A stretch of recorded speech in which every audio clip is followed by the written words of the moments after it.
Good morning. Welcome back to Word Balloon, the comic book conversation show. John Suntress here. It's a Word Balloon matinee because we're joined by Richard Starkings, the wonderful creator of Elephantmen, who is enjoying a resurgence of Elephantmen via Comixology Originals. And we kind of teased it a few weeks ago when we had a conversation, and I wanted to get Rich back to talk about it and also delve back into the history of Marvel UK, which is a mystery to us here in the States. But, well, you know, we do. We only know it by reputation. And then some of the titles. I was talking to John McCrae yesterday, and his Kickstarter is the Mighty World of McCrae. Yeah, I saw that. It was a really nice recreation of the Marvel logo. Yeah. So, yeah, welcome back, Rich. It's great to see you. Good to see you, too. Thanks for getting up early. I know you're an hour behind me. You're at 8 o'clock. I'm at 9:15, whatever it is now. That's all right, Rich. You're worth getting up early for, man. And honestly, I'm curious to see what if the European Word Balloon audience, because it's late afternoon time. Yeah, 5 hours ahead. Yeah, it's afternoon time there. So maybe a chance for the other people that have to stay up late when it's a late Word Balloon evening conversation. They can catch us live and comment and stuff. And look, already people are saying good morning. Oh, they are. I should look at live comments, should I? Well, it's on the screen. I'll pop them on the screen. But either way, I don't want you to distract you from our conversation. San Diego. There we go. I think I know that fella. He's a good man. Absolutely, man. He's talking to the same people that I talk to. Absolutely. There we go. Top of the morning from Maryland. Maryland. Hello, Maryland. Because we don't say Maryland, do we? We say Maryland. Yeah, Maryland, almost like Maryland, but we put a hard D at the end there. So, but in England there are cookies, chocolate chip cookies, and they're called Maryland cookies. So when I first came to America, every chocolate chip cookie was like, oh, there's a Maryland cookie. And probably there's a lot of English people out there who know exactly what I'm talking about, because a cookie in America usually means a chocolate chip cookie. Indeed. Yes. But of course we call them biscuits. Yes, and I am living in the South now, and there's a whole new level of confusion when I talk about biscuits. How do the American sweets products compare to the British products? I've always meant to ask you. You don't want to go down that road. Not if Europeans are listening, because they'll just agree with me. Sweets here don't compare. The thing that America triumphs with is ice cream. Good to know. Interesting to know. Absolutely. Whether that's Haagen-Dazs, Ben & Jerry's, what's that new one I get? It's in little tubs, begins with T. But American ice cream, with the exception of Magnums, which I think are European. I love it. I love Magnums. Those are good. Magnums are great, but But Magnum's definitely, we're looking at the Haagen-Dazs market with those chocolate-covered ice creams. So hope you found your wild cards covers. I did. Thank you very much. Yes, I did. The peeps are coming out, Rich. Rich. Bolland's wild card covers. It's very distracting to have these little pop-up questions, but I don't want to. I certainly I don't want to disrupt our talk and everything. But I'm glad that people are showing up. Honestly, Rich, we get a healthy live audience right now. Oh, so I know you do. You come up on my feed all the time. You've got some great guests, and I'm the warm-up act for Charlie Adlard today. Stop. Yes, Charlie is joining us at noon Eastern. It dropped out of the sky, Rich. I mean, we had this planned, and we both had to move it a couple times earlier in the week. And literally last evening or last afternoon, Dave Hyde is like, "Hey, Charlie can only talk tomorrow at noon Eastern. Can you swing it?" And I'm doing the math, and I'm like, "All right, that's like still like Rich and I could talk for like a couple hours, and then there's a break, and then." It's so funny though, isn't it, that there would be no new Walking Dead if there hadn't been a lockdown. I even bought that Negan Lives, and I'm not a big fan of that character, but I thought, this is a good call, putting out something we weren't expecting in lockdown. Well, and much like that, Rich, and we can swing into Elephantmen coming back. Honestly, I just want to go back to Marvel UK because I remember. So, what were John's memories of Marvel UK? Did he talk about Mighty World of Marvel? Yeah, and honestly, well, because I'd rather we talk first about Elephantmen, and because I'm sure I got a ton of Marvel. Then write that down. Write that down? Was it Dark? Oh no, absolutely. Was it Darkhawk, one of the British only characters? And I mean, that's when we get into it. I really want to hear about some of those Marvel or UK exclusive characters. Yeah, he actually was working for Marvel UK. He was still trying to break in when I was group editor there. And I saw him 2 or 3 times when he was so young, and I was young. I was in my mid to late 20s, and he must have been 5-6 years younger than me. So his spell at Marvel UK was after I left. So I cover 1985 to 1990, and then there was this whole explosion. I had been knocking at the door of the US market, and I'll leave that there for you, and we'll come back to that. Okay, very good. Because I'm very curious about how the books were packaged, the original work that was done in the books as well, along with reprinting the American stuff. But let's start with Elephantmen coming, because truly, this is a terrible time, and I certainly feel for the shops. And I certainly feel for everybody that is hurting because of the pandemic from a work standpoint. But all that said, I am fascinated by the alternate channels that people are turning to put new stuff out there.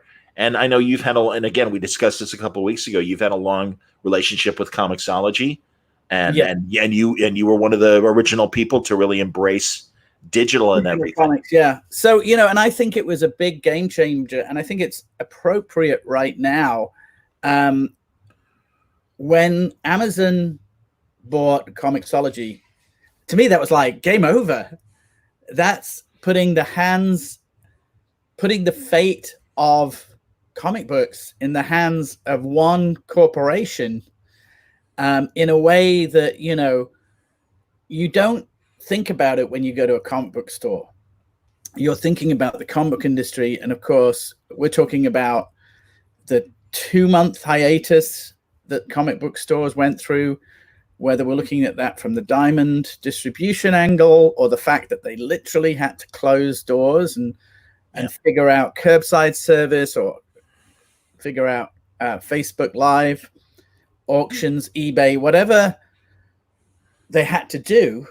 Amazon didn't close its doors, right? And because UPS and the Postal Service didn't close their doors either, suddenly we're dealing with one great big comic book store called Amazon.com.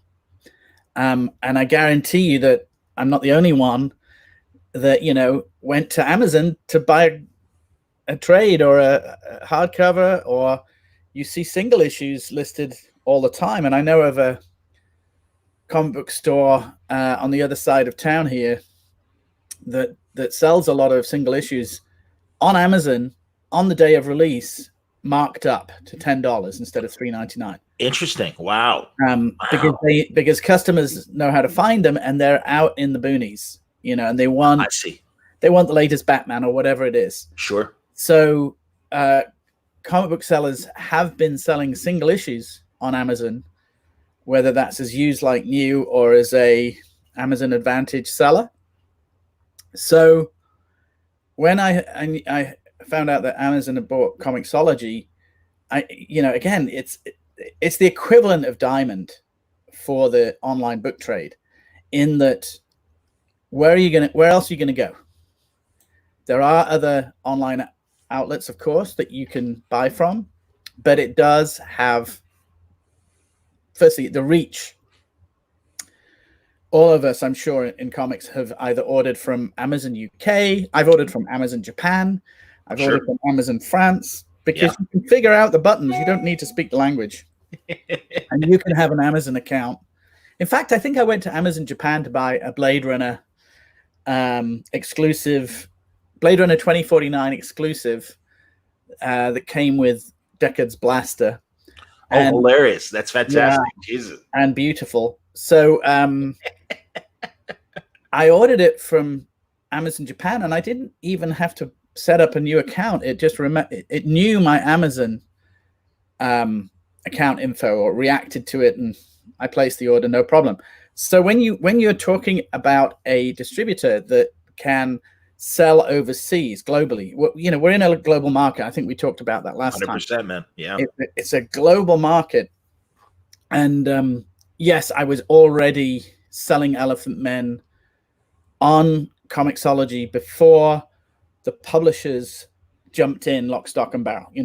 I was selling Elephantmen at least the first 2 years worth of material, 18 issues before Image set up a presence. So I had a direct relationship with Comixology before Walking Dead.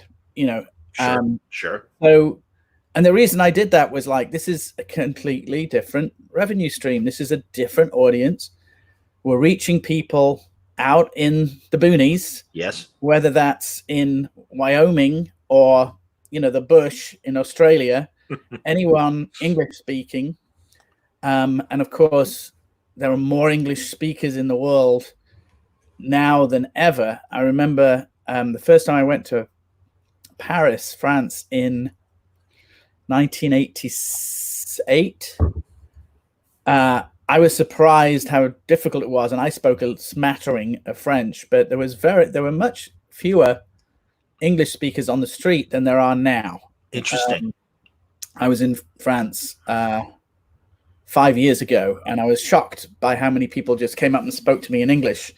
And I think that has to do with the younger generation now being people 10 years younger than me, right? Sure. They've picked up English, and I had heard, and I might be wrong, that the popularity of Friends in France had spiked people learning to speak English. That, again, it's a nice story.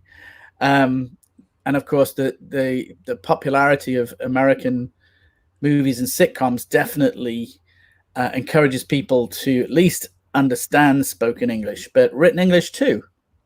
So we have this bigger market, and there aren't as many comic book stores as we would like, right? And yes, and it does cost money to reprint in different languages. So I can tell you that the returns on foreign sales are very small, because you have to be a big selling book like The Walking Dead to justify an overseas publisher investing the money in doing a French, Spanish, Japanese language edition of your work. So if there isn't the guarantee of return, you don't get as much interest in selling the foreign rights. But Comixology doesn't need that. They will find the people that want to speak English. I actually had proposed, when we relaunched Elephantmen with originals, I was prepared to publish it day and date in French, Japanese, and German, which are big markets for Amazon. Wow. And the only thing, of course, is time and money. Sure. And we might get to that stage, because I think also video game-based comics are out there. There are so many video game-based comics being published online and then collected. Overwatch, World of Warcraft, StarCraft, League of Legends, all these properties are publishing comics online in a minimum of 10 languages. Wow. Simultaneously, day and date, because that's the way the video game industry is set up. So when you've got a video game industry set up with what they call localization offices that are responsible for translating all in-game text, yes, then it's a breeze to just filter a comic book through that same department. Interesting. Yeah. And we work on a number of projects now where we letter in as many as 13 languages. Wow. I think League of Legends is published, though, in over 20 languages, online, free, and then they do trade paperback collections. There is a Marvel are working with Riot Games, who publish League of Legends, and this fantastic. Look at that. So look, oops, yeah, Marvel are publishing these books. And is that a non-American product?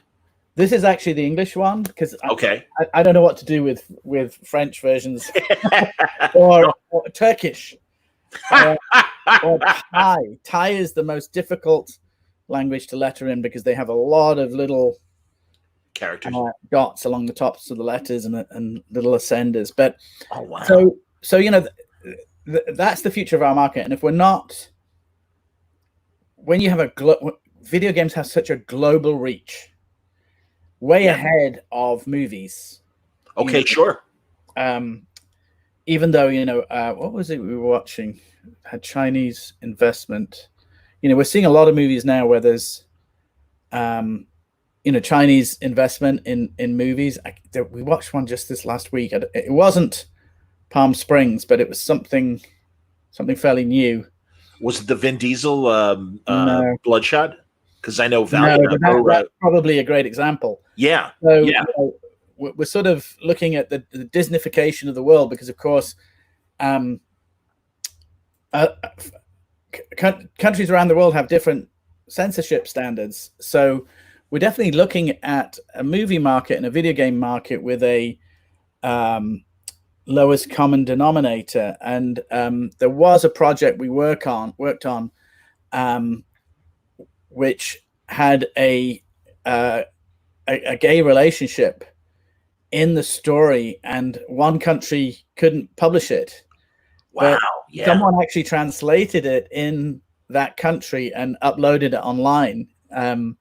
So there's the global market, and also there's the sort of underground. Sure. Almost the dark web for comics. Yeah. Like that's amazing. And I know that there was someone, perhaps there still is, someone in Mexico, Mexican Spanish, has been translating Elephantmen and publishing it online, which helps me build my market, even though I might not be gaining from it financially. We're in such a different world. You cannot control what's out there anymore. Someone had used one of Pierre Guerra's cartoons online just this week and not credited her. But I think we're all guilty of reposting images, and then somewhere down the line, somewhere in that Twitter thread, somebody grabs that image, edits it, cuts off the credit, whatever it is, and suddenly the purpose of that artwork has changed, or been the context is altered. Nevertheless, we're connected to everybody everywhere. when Amazon bought Comixology, I was even more determined to publish on Comixology, and I considered Comixology submit, but Image was still publishing Elephantmen at that time. And when Originals came around, it just so happened that I had just finished my 80 issue plus run at Image, and I think I said last time that your success digitally can be greater if you've got a large body of work, which I had. Yes. So the reason Chip and David picked up Elephantmen was they saw how my back catalog was doing. And ironically, as your numbers fall at Image in stores, your digital sales go up, because if you've made an effort to build a readership, as I have, whether that's at shows, promoting on social media, I have an audience, and Comixology were totally aware that I had an audience. And every time we put out another 5 issues, another collection, it re-stimulates the catalog, because you're always catching new readers. And the beauty of Comixology Originals is that when we have a new series come out, our little banner, Elephantmen Season 3, now available on Comixology, read it for free, on Amazon Prime, Comixology Unlimited, Kindle Unlimited. So you immediately drive people. In fact, my sister-in-law in Florida, who reads books on Kindle, she doesn't read comic books at all, but she got an alert about Ask for Mercy, issue 1. This is 2 years ago, and she wrote to my wife and said, "Has Richard got a new book on Kindle?" So we have a window into the real world. We're in the real world. We're in the world that, as children, you and I could never have imagined. Completely, Richard. Overwhelming amounts of pop culture, just overwhelming. These days, I think you really have to specialize in what you collect, because if my son plays League of Legends, he doesn't even know this exists. But I'm sure when he does, he'll be like, "Dad, can I read this?"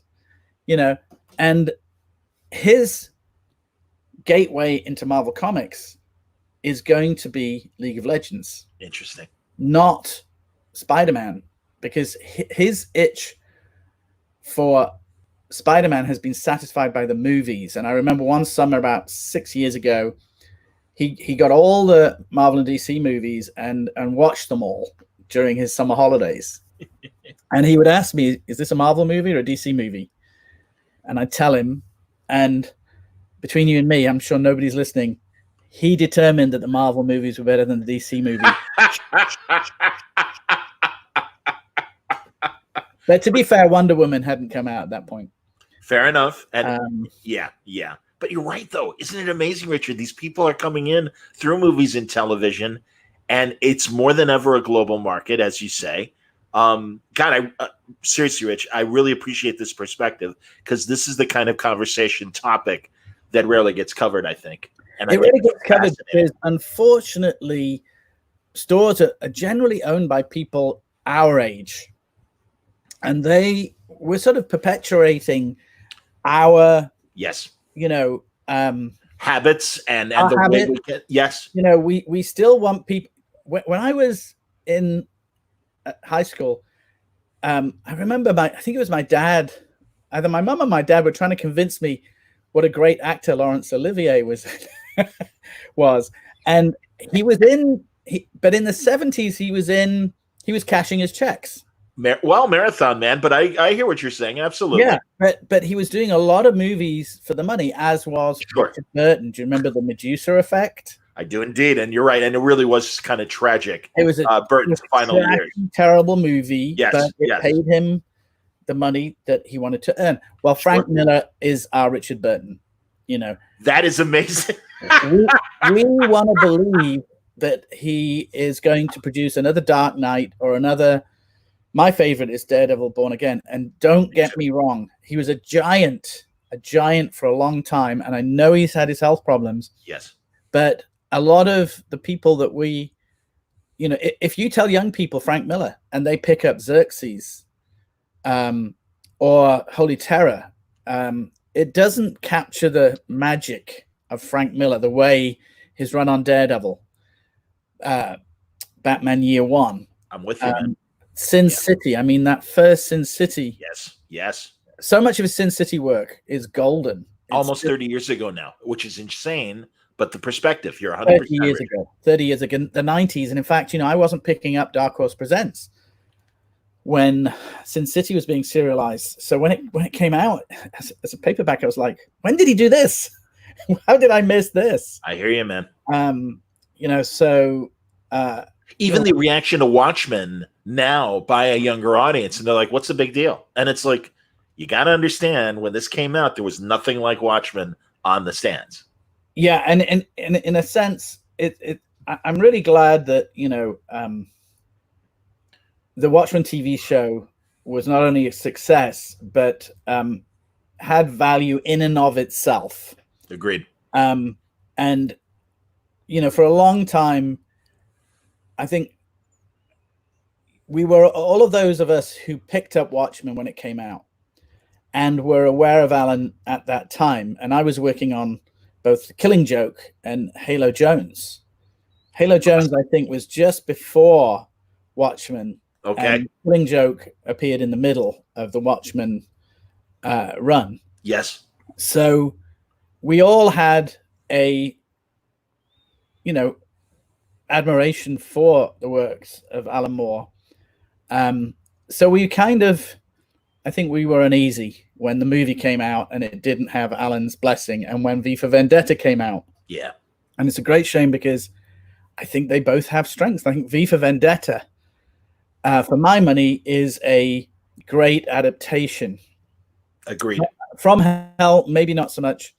It's not one I've gone back and revisited. V for Vendetta, I think, captured the spirit of the comic and put things in story order.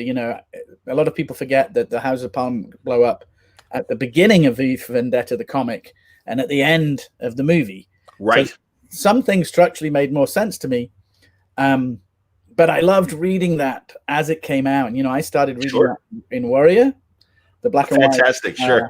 The black and white magazine that nobody, younger than 30 can probably even imagine, because you don't see it coming up in, conversation or collections. True. Even more so. Absolutely. Yeah. Maybe in England, where it's still held in high regard. Okay. But then it stopped on a cliffhanger in Warrior, and we had to wait over a year, maybe 2 years, maybe even 3. It was when I moved to America that it started coming out in 89, I want to say. Something like that, yeah. I remember. Beautiful collections, but we had to read through the story over again before we got any new material, which was very satisfying. David Lloyd, this is the work of his life. So, we look back at an industry that people under 40 don't necessarily look back on with the same degree of fondness. There's a whole new library of great work that we're not as aware of, because we did our comic book reading 35 years ago. Yeah. And my point, and I do have one, is this is great, Rich. Don't kid yourself. Keep going. If stores aren't aware that they could sell 100 copies of a League of Legends trade paperback, then they're making a mistake. If you're ordering Doomsday Clock because of your memory of Watchmen and it's not selling, it's because young people want to read League of Legends. Yes. They want to read the stuff that is vital and exciting to them now. And I remember visiting England for Thought Bubble 5-6 years ago, Okay. Let's say 7 years ago. The comic convention. And the number one selling comic book in their store, in all their stores. This is Traveling Man, a great chain of stores in the north of England. Okay. Leeds, York, Newcastle, way far north, and Manchester.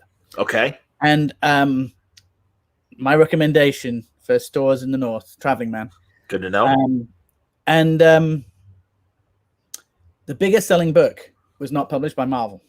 It was not published by DC or Dark Horse or Image. It was Attack on Titan. My stores in LA at the time did not carry Attack on Titan. Wow. And Attack on Titan was selling double Walking Dead numbers. Wow. This was at its peak.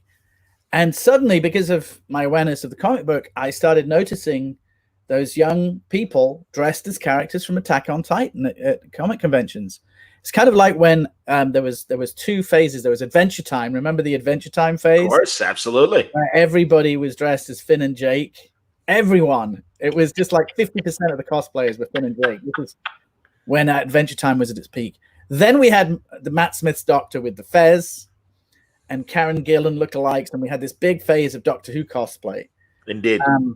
And I think that, if I was a retailer, I would go to shows and say, what is everybody dressed as?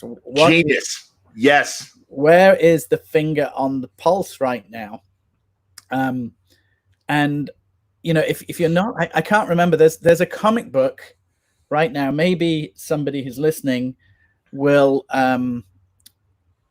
know this book. It's based on a podcast about gaming or Lord of the Rings. Oh, okay.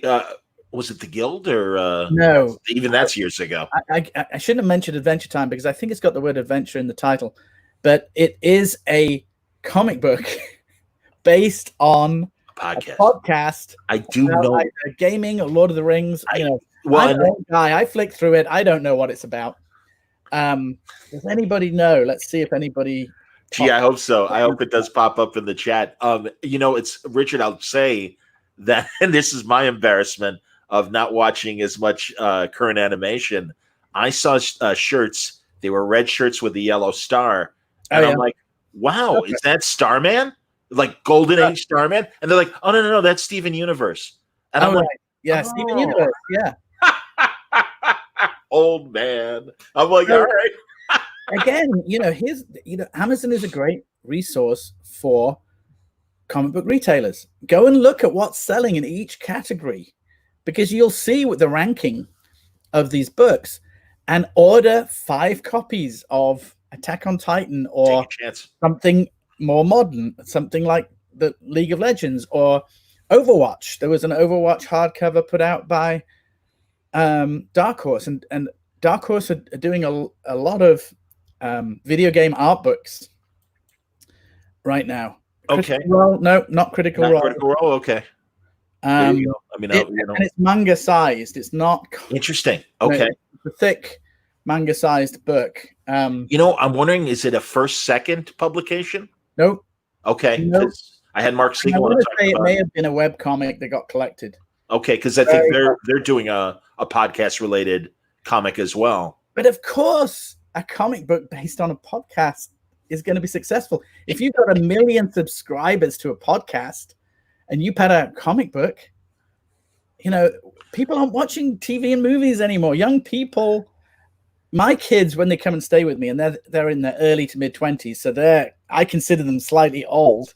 Okay, yeah. They're on Hulu on the computers, Netflix, playing video games, watching things on YouTube. There is network TV, even Netflix is like for old people now, right? Yeah. There are new ways of watching TV. I was looking for so Michaela Cole just did a series called I May Destroy You on BBC and HBO Max. Highly recommended. Strong stuff. Really strong. It's about consent. Every episode deals with a different issue in regard to consent, but don't get me wrong, it's a electric drama. It's really highly charged. So I was looking for her previous series, which is a comedy called Chewing Gum. Okay. And I ended up finding it on Vimeo. Crazy. Yeah. It's also on. It's on Channel 4. I get some of the British streaming services. Okay, sure. Yeah.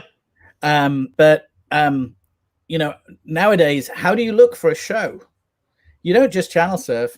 You go on your phone and you Google it, and then you try to find one of the streaming services that you already have. Totally. Right? Totally. So how do people look for comics? They Google it, right? They some of us want to hold it in our hands.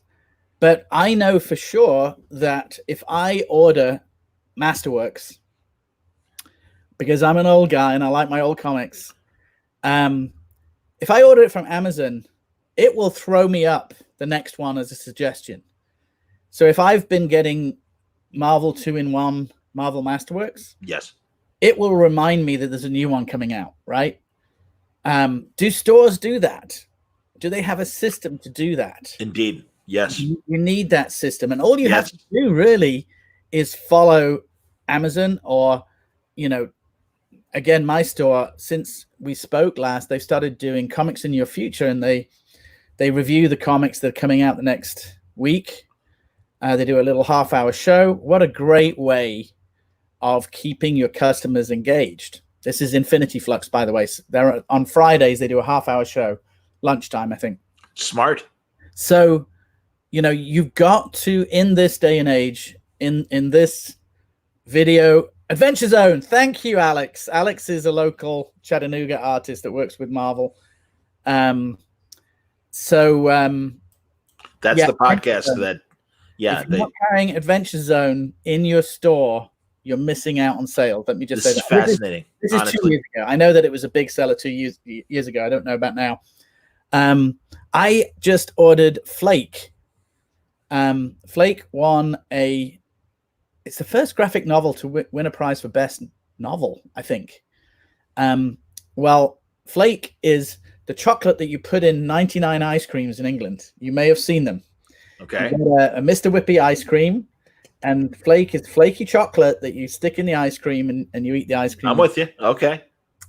So I went looking for a copy of this book because, number one, I like to support non-genre, graphic novels like Habibi, Blankets, Over Easy by Mimi Pond. Mimi Pond is the partner of Wayne White, who's a Chattanooga multi-media artist who worked on Pee-wee's Playhouse. He does incredible 3D artworks. I think they're in California now, but Mimi Pond has done 3 books, Over Easy, The Customer Is Always Wrong, and there's another one all about her life in dining, serving in restaurants or diners. Great book. Really loved it. Cool. But Flake is about ice cream wars. There was actually a movie about ice cream van wars. It's a real thing. I believe it. The guy who made Local Hero, Bill Forsyth. Yes, indeed. I love Bill Forsyth. Absolutely great filmmaker. He did a movie, Comfort and Joy. Yes, I remember that. Absolutely. About ice cream wars. Yes. Right? In Scotland, in Glasgow, I think. And I think that was the last movie, The Girl from Altered Images, Claire Grogan. I think Claire Grogan was in that one too. She was in Great Girl. But so this is a book about ice cream wars. I'm only 1 chapter in, but I have to tell you, I had to order a signed copy from eBay to get hold of it because it wasn't available on Amazon. It wasn't available, at local stores or Barnes & Noble. Wow. Amazon UK didn't have it, probably because I listen to BBC Radio 2 every day on Alexa. She heard me. I love when that happens. That happens to me sometimes too with my Kindle after my Fire. And she's not sure. She just told me she's not sure. So, so again, I then contacted. There's a store in Leeds called OK Comics. They carry a lot of independent graphic novels. So I I asked them if they had it, which they did, but I got it on eBay like 2 days before they answered me. But when it's difficult to track down books like that, that retailers are missing a trick. I often feel that I'm underserved as a consumer in local comic book stores, because we might go in out of habit. We might go into a store because Frank Miller's Xerxes came out, right? And we want to take a look at it. But what will keep us there are higher ticket items. So if I see a book like Flake, or Over Easy by Mimi Pond, or Blankets by Craig Thompson, if I see it there and I like the look of it, I'm going to drop $30 right there and then, because my tastes have changed as a reader. I don't want to read Cosmic Ghost Rider, which I'm with you. I'm with you. Which I'm happy that tradition continues. Absolutely. But I consider them for being the next generation of fans. I'm with you. So when I see that a store isn't really carrying any independent books, and again, shout out to Infinity Flux, they have shelves now because they're getting books from Penguin Random House as a distributor, and because Penguin Random House offer free shipping on orders over $200 or something, they've been getting in Penguin books and some nice editions of Dracula or Penguin Classics, and creating a little spot. I went in there when she was Megan was putting out the books, and they had the short stories of who's the guy that did Terror at 10,000 Feet, the Twilight Zone episode. Richard Matheson. Thank you, Richard Matheson. I was going to say Richard Ackerman, which is Stephen King. She had a collection, a Penguin Classics collection of his short stories. Fantastic. Like, I'll have that. Damn straight. Because the other thing about a store that you have to remember in these days of Amazon shipments, you can see that the book is in good condition. You know that your cardboard imprint on the world is smaller if you buy a book from brick and mortar. All I ask brick and mortar stores to remember is that your customer isn't the same customer you were selling to 40, 30, or 25 years ago. 25 years ago is 1995, when we were having all those gimmicky covers, hologram covers. Maybe it's even further away than that, but we were definitely in the sort of second phase of Image. Wildcat, Blood, Spawn, that was 91, 92. That was the first wave. Yeah, that was the first wave. Then as that decade got on, I think Jim Valentino was editor-in-chief at the end of the 90s and was introducing things like Red Star. We'd had Cliffhanger Comics in the late 90s. I remember Cliffhanger. Absolutely. And what I loved about Cliffhanger, and we worked on all those books, I think. We worked on Steampunk, Crimson, Battle Chasers, and Danger Girls. I think those were the 4 key Cliffhanger books. And they were brand new ideas with top-notch creators coming off X-Men, Generation X, Gen 13, and this was a very young Humberto Ramos doing Crimson. And we had this sort of explosion of exciting books filled with adventure, horror, steampunk, new genre, or not new, but again, genres that hadn't been explored in years in comics. Joe Madureira, who is often pictured in Wizard magazine playing video games, tapped into that video game vibe with Battle Chasers. No question. In fact, I did the logo for Battle Chasers. Oh, wow. Okay. And he sent me all these. He didn't send me comic book logos to reference. He sent me video game logos. Fantastic. I want it to feel like this. And smart guy. He got what he wanted because he had such a clear vision. I want to mention that Danger Girl, I did an interview which is published as Time Capsule with J. Scott Campbell. Okay. And Danger Girl, the idea behind Danger Girl came from Pulp Fiction, because Uma Thurman's character, whose name I forget, said in the movie. She said, I was in a pilot TV show.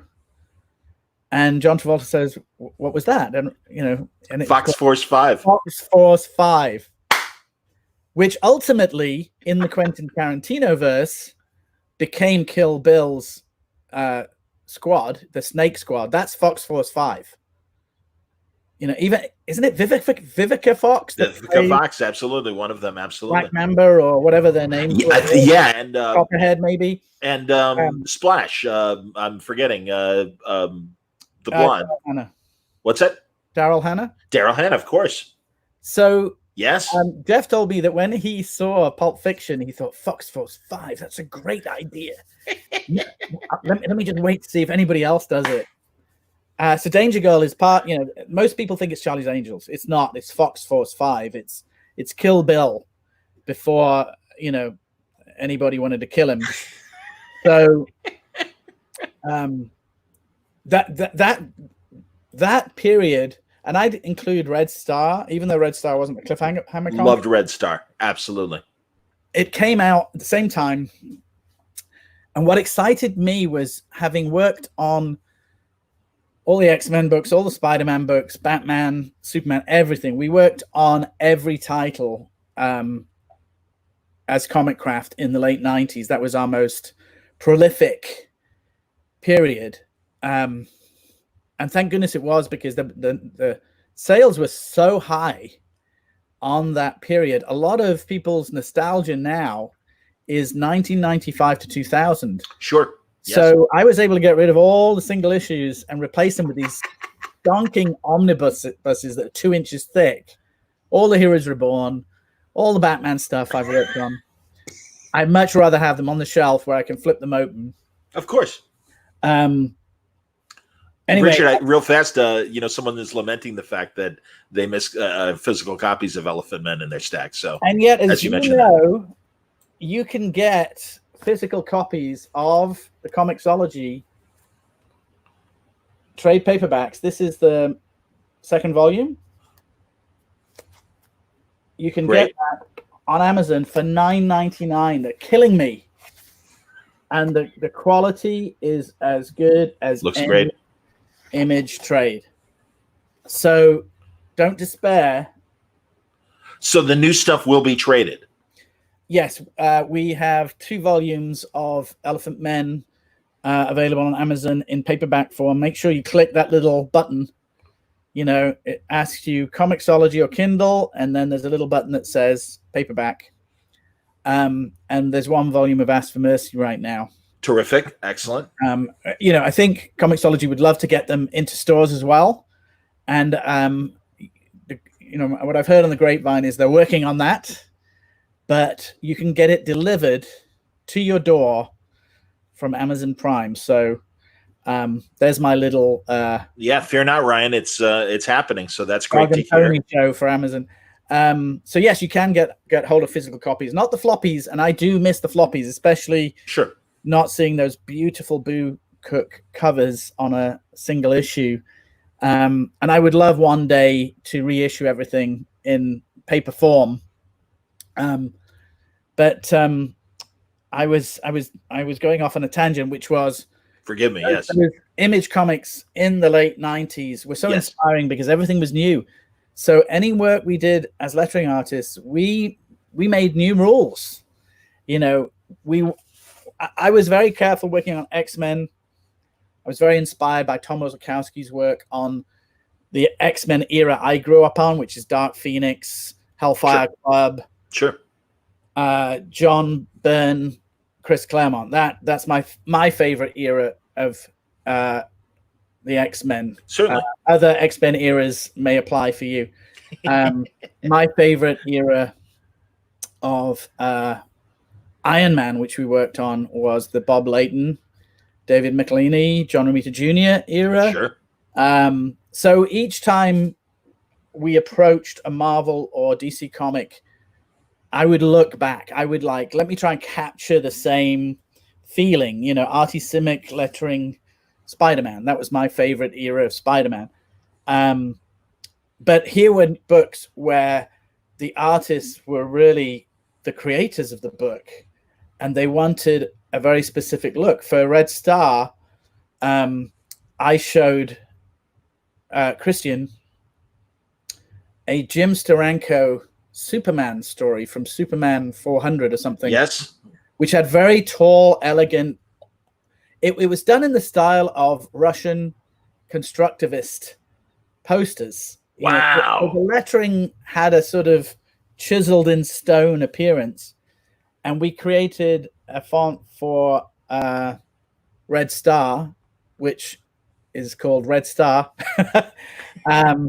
in that style. So again, it was about looking at each book and creating a new sensibility in the lettering, and I think as a studio, that's Comic Craft's best work. Cliffhanger, Red Star. Interesting. Because we weren't paying homage anymore to the work that's gone before. Because, sure. I want to pick up a Spider-Man comic today and be reminded of the heritage of that title. Understood.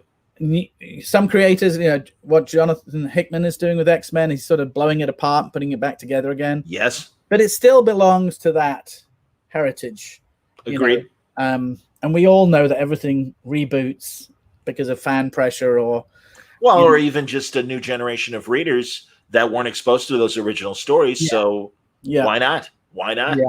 But also, so Richard, are those old fonts for Cliffhanger and Red Star, are they available on Comic Craft for people that have? They're available at comicbookfonts.com. Thank you.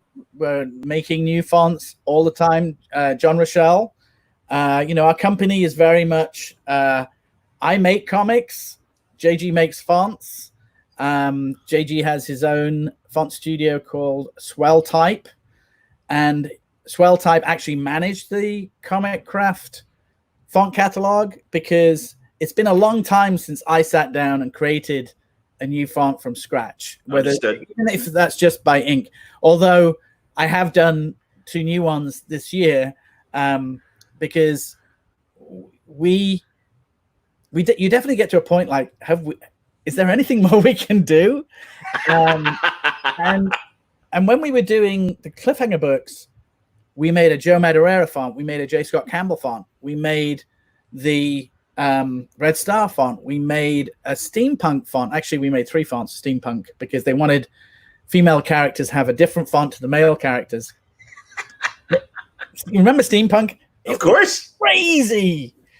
They had Great a books, character called Absinthe who spoke like ransom notes or something.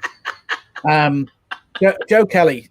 So much imagination. I love Joe. I don't have Joe on enough, and he's such a brilliant writer. And very, very funny. Deadpool very 11, sweet guy. Yeah. Deadpool 11 is one of the funniest comics. We used to have Comic Craft Awards, and we gave him the award for best individual issue, I think twice.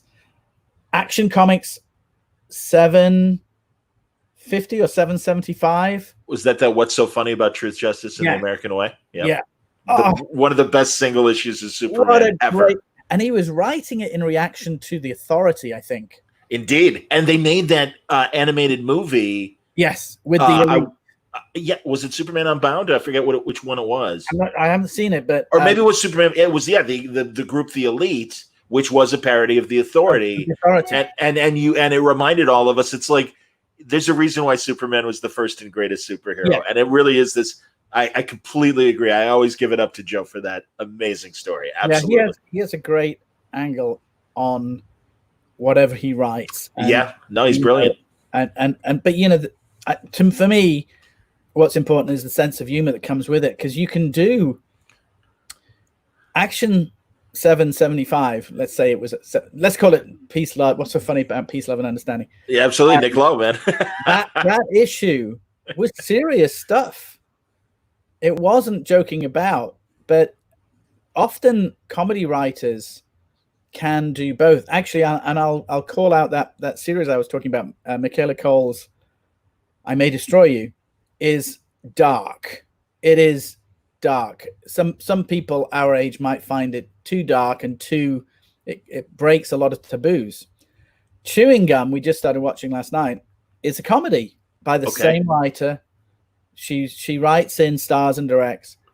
And when you can do comedy and make people laugh, you can scare them just as easily. And I think that's one of Joe Kelly's strengths. Jordan Peele, the fine sketch comedy guy who is blowing up as a horror director and so great. I know exactly what you mean, Richard. Although, you know, that last one, what was it called? Us? Yeah, Us. I felt like that was rushed out. It felt to me like a great premise that for a half-hour episode of Twilight Zone or something. Whereas Get Out, brilliant. That reminded me of 70s and 80s movies that I grew up on. It had that. It was so menacing and so disturbing at so many levels, culturally as well as primally. 100%, man. Yeah. You know, it's so funny, that first season of Twilight Zone on CBS All Access really didn't hit me, and I was disappointed in the way you're talking about Us, and it's kept me from watching season 2, and I haven't dipped into it yet. I hope it's better. Yeah. Because I was a little, like I said, I was just a little disappointed. You know, although, you know, Twilight Zone is... We're so spoiled as consumers. There's so much good material out there. We're watching Perry Mason, which is another one that breaks a lot of taboos. Indeed. This is not your father's Perry Mason. No, it's not. Absolutely. Your grandfather's Perry Mason, let's be honest. Hey, thank you. I can remember Perry Mason. Hey, man, I watched those reruns as a kid. I don't have any grandchildren yet, but I could. I understand. As far as I know. You're killing me, man. Anyway, I'm refusing to talk about Elephantmen. Let's get back to Elephantmen. I love these tangents, Richard. And truly, again, you've got this great perspective on what's been happening, what was cool 20 years ago and things, 25 years ago. And no, these are truly, I appreciate it. And yes, we can get back to Elephantmen, but these are the conversations that I love to have on Word Balloon, where we really do sit down and peel the onion and really get into. Yeah, and you know what? I have never wanted to write Spider-Man. I've never wanted to write Batman. And I really enjoyed working on them as a lettering artist. Sure. But I can tell you that the reason I got to work on Batman initially, and the first US title I worked on was Detective Comics with Alan Davis. Okay, God, that was a great run. Yeah. Mike Barr and Alan. Run. Was it right? Mike Barr and Alan Davis? Yes, but he quit after issue 1 of Batman Year 2 because they wanted him to redraw the gun on the cover. He'd drawn a Luger, and the Batman office at the time was like, no, Batman Year 1, it's not a Luger that killed Bruce's parents. So Alan, bless him, quit because he's like, that's not our story. You know, everything is interpretive. You know, Frank is interpreting things his way. We want to interpret it our way. And I think that's a very valid argument. And Todd McFarlane drew the rest. I remember. Yes, indeed. As soon as you said it, yes. Which meant that I wasn't lettering it anymore because Alan wanted me because I could deliver pages locally to Paul Neary, who was the inker. Okay. So Alan would come in because he was working on Captain Britain simultaneously. He was doing 60 pages of comic a month. Wow. And he was in his 30s. He was prolific. So he would drop pages off with me. I would letter them. And then I would take them to Paul, who was a short tube ride away from where I worked at Marvel UK. Yeah. So it's funny because an alert just came up on my screen telling me I have to letter Batman's grave this weekend. So little has changed. Wow. Hitchy's doing such a great job. I haven't had a chance to talk about it since the series began. Great job. And it's unfortunate that the writer has clouded that beautiful book. Yeah. But moving on and keeping on our conversation. And real fast, Alan's run on Detective with Barr, I loved because that's the last time in a regular setting in my memory where Batman was allowed to smile. And I loved that about what they were doing and everything. And well, I think that speaks to Alan's approach to superheroes. They're very happy. You know, they're happy to be superheroes. And he and I enjoyed comics where you were allowed to be happy. Yeah. And unfortunately, both Frank and Alan Moore brought in the whole grim and gritty that we've lived with to this day, and the sort of joyful superheroes. It's rare. I really like Mark Waid and Chris Samney on Daredevil. That's what I was going to bring up. Absolutely, man. Yes, indeed. And Mark Waid was like, I'm not doing your Frank Miller Daredevil. It's been done. It's been done. It was brilliant to go the other direction. Absolutely, and it bounced off the page. And yes, those are the comics that attracted me to comics. So Alan was definitely doing, Robin was smiling, you know, and they still made it dramatic. It wasn't, sure, of course, it wasn't the 60s TV show, but it was a short run. And I picked up, John Workman was lettering it, and then Alan asked for it to be lettered in England. Okay. And I did 4 issues, maybe. But that opened the door to DC for me. Okay. No, did it? No, actually, Brian had me engaged. Brian Bolland? Yeah. Brian Bolland had me on Killing Joke at about the same time, because I think wow, my page rate was set on Killing Joke, which back then was, I'm not going to share it because some people work for less than this today. Oh. But it wasn't very high. Okay. But, you know, I was supplementing my income as an editor.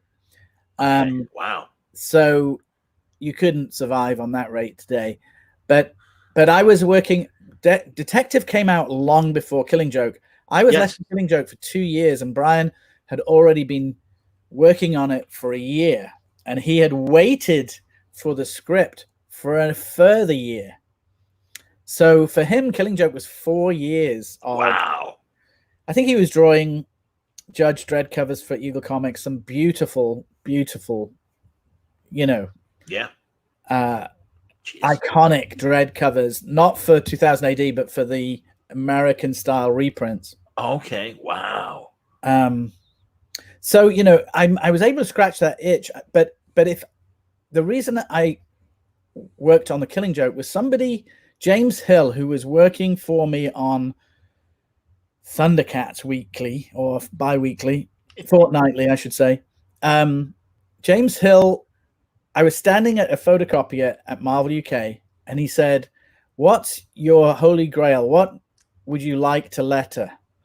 And I didn't say Batman. I didn't say Spider-Man. I said script by Alan Moore, art by Brian Bolland. Boom. And I looked at him and I said, it's never going to happen. And then Comics Interview ran an interview with Brian, and they were going to be doing Judge Dredd, Batman Judge Dredd. And I was like, well, I can't letter that because that's Tom Frame's book.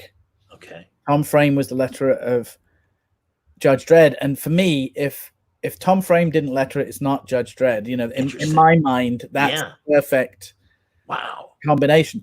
Okay. So then I was sitting next to Brian, unbelievably, literally, I was sitting here, he was sitting there, and it was a comic convention in Birmingham in 1985 or 1986, and he had the first 9 pages of Killing Joke inked, unlettered. And Jeff Anderson, who was another artist that I worked with on Transformers and Zoids, he literally came over and said, "Rich, ask him if you can let it go on, ask him." And I was like, you know, I went bright red. I probably recreated that look right now. And I said, "Brian, do you have a lettering artist in mind?" And he said, no. Would you like to do it? And literally it was like that. And I said, I think I'm available. And he proposed me. The good news was I was working on Halo Jones with Alan at the time. Okay. And when I say with Alan, you know, we never spoke. I was going to ask. Okay. We spoke at the Westminster Arms. There's a whole other story for you. The Westminster Arms in London. I don't know if anybody's ever talked to you about that, but that was a comics mecca. So the Westminster Comic Mart was every month. It was right across the street from the Houses of Parliament, and there was a pub next door. Okay. And it was well known that comic professionals gathered at the Westminster Arms. You should ask some of your upcoming guests. Ask Charlie if he ever went to the Westminster Arms. I will ask him. That's fantastic. Thanks. I can tell you who I remember being there. Brian, Alan Moore, Yes. Alan Davis, Glenn Fabry, Warren Ellis, Wow. Dave Gibbons, Wow. Mark Farmer, Mike Collins. Wow. And these are just the ones that I can remember. How many years of a tradition was this that this was going on? Oh, many the 80s. Probably Westminster Arms. 1980, and probably Eddie Campbell was always there. Wow. Phil Elliott, Glenn Dakin. These are Wow. names that British readers will remember. I'm hip to these people. Absolutely. This is amazing. Yeah, it was and it was so informal. I don't know if you ever went to the top of the Hyatt. You started in 2006. San Diego Comic-Con, everybody used to go to the bar at the top of the Hyatt until everybody knew that that's where everybody went. Oh, that's so funny. Yeah, no. Does it still exist? Alex wants to know. Alex, the Westminster Arms? Yeah, or did that tradition, I guess? No, the tradition, I think, has ended. I'm not even sure if that comic mart Still happens. Maybe somebody in London can answer me that. But we had a whole thread on some message board about memories of the Westminster Arms. And in fact, a couple of times that's where Brian delivered pages of The Killing Joke. To you, to letter. For me to letter. Fantastic. And he often said that if I wasn't waiting on him, because I would call him every month or 2 weeks. And I remember one time he gave me 1 page to letter. It was slow going. And then he picked up towards the end when they said, Brian, we've got to schedule this. But it really wasn't Brian's fault. I think he had 3 editors on that book. I think he started with Denny. Okay. Ended up with Karen Berger. But Dan Raspler may have been Karen's assistant. But I think it was when Karen came on board that they lined up John Higgins to color it. And Brian wanted Richmond Lewis from Daredevil. Brian really wanted to color it himself, but there wasn't time, which of course we all know he ended up coloring himself. So my point being, I ended up on a Batman book twice, not because I was looking to work on Batman, but because I wanted to work with the 2 Allens and Brian. Wow. They were certainly the creme de la creme of British talent at the time. And I had worked with Ian Gibson. I loved all those great creators that came out of 2000 AD. I often say, for American readers, Kirby, Ditko, Stan Lee is sort of the explosion of talent that led to John Buscema, that led to John Romita. All the great creators of the 60s started with Lee, Kirby, Ditko, right? Yes, it did. All the great creators of the 70s in British comics came from John Wagner, Pat Mills, the writers. Indeed. Machines of idea machines, imagination machines. All the great characters came from either those 2. Nemesis, yes. Roadbusters, Pat Mills. Yes, it did.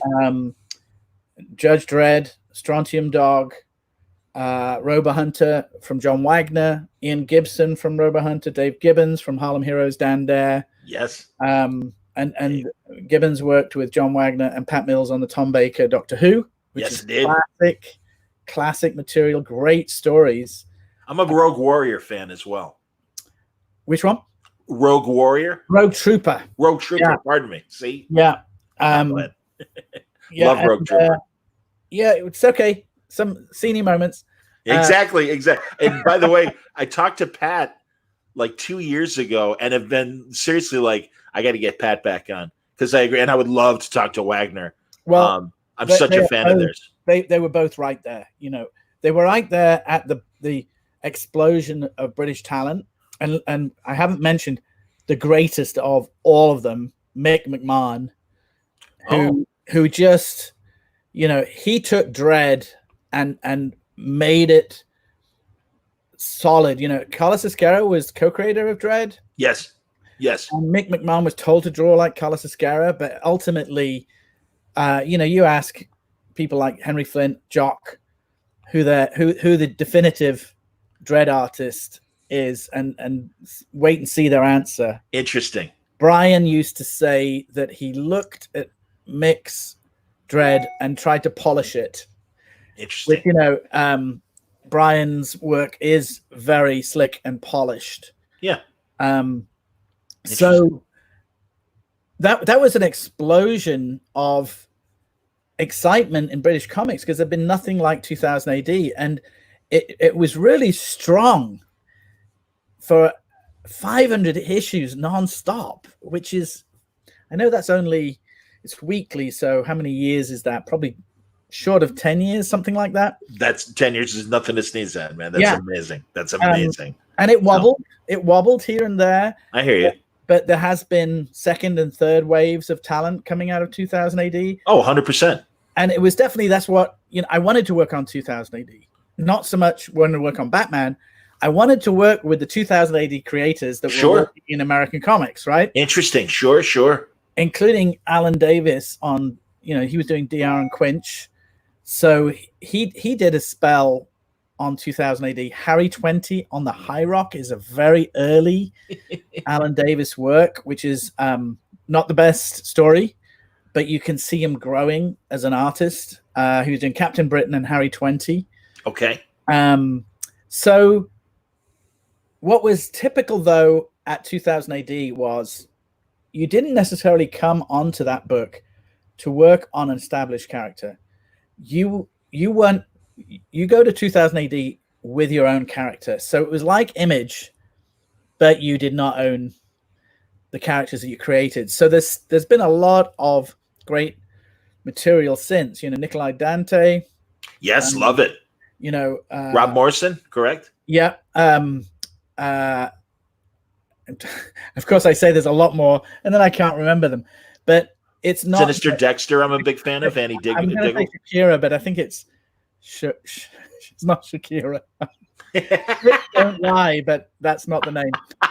Henry Flint did a series, Zombo, which is Al Ewing, who's now working on the Immortal Hulk. But Indeed. All great British creators. Boo Cook, who does covers for Elephantmen. Cool. Yes. Came through Judge Anderson. So there's a lot of great material, and still some great Judge Dredd stories today. Rob Morrison, not Rob Williams, and Rob Williams, yes, indeed. Chris Weston have been doing some great work, and Rob with Henry Flint, gorgeous work. But my point being, I came out of British comics thinking that the way forward was to do new material that you created. So when I was at Marvel UK, and we can sort of back into Marvel UK if you like. Okay.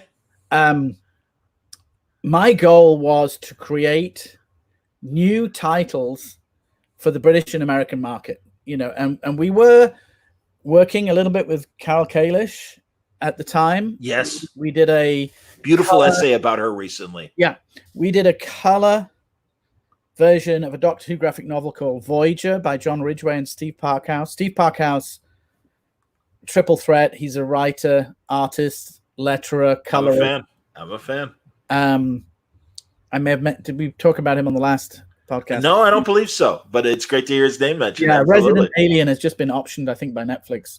Oh, that's awesome! Hey, that's great. And he drew my first Marvel UK script, which was a short Zoids story. And in fact, I bought all the artwork off him, and still have it. It's one of the few pieces of art that I hung on to all these years. And he was great. Steve Parkhouse, you could learn a lot from Steve if you could get him, to talk, because he's a bit reclusive. That's like Alan. I've approached Alan Davis, and he I'll be honest, he was kind of abrupt, like no. And I'm like, okay, no problem. Love your work. It's so good. It's a great shame, because when I was working on Detective with him, I would have 3-hour conversations with him, and he taught me so much. He taught me about his approach to drawing a page, always having a hook, one drawing that hooks the reader in to keep them on that page, to make it interesting. He talked about how he did cutaways. He talked about how he drew women. He is a absolute. He's very generous as a collaborator, because I was lettering Detective Comics, but I was also an editor, and I was working with him on a cover for Captain Britain. Okay. And I tell you, I had to buy one of those extension cords on the phone, the curly cords. Sure. I had to get a 25-footer so that I could walk around the house when I was talking to Alan, so I didn't, get. That's amazing. He doesn't have to tell his story to me. I hope his story comes out. I mean, truly, there's a handful of creators like that are gun shy about talking on video or audio, and I totally respect that. And I won't name others that I know that I really love their Alan work. is generous to fans. He's generous. I see little convention sketches that he does. Beautiful, just such beautiful work.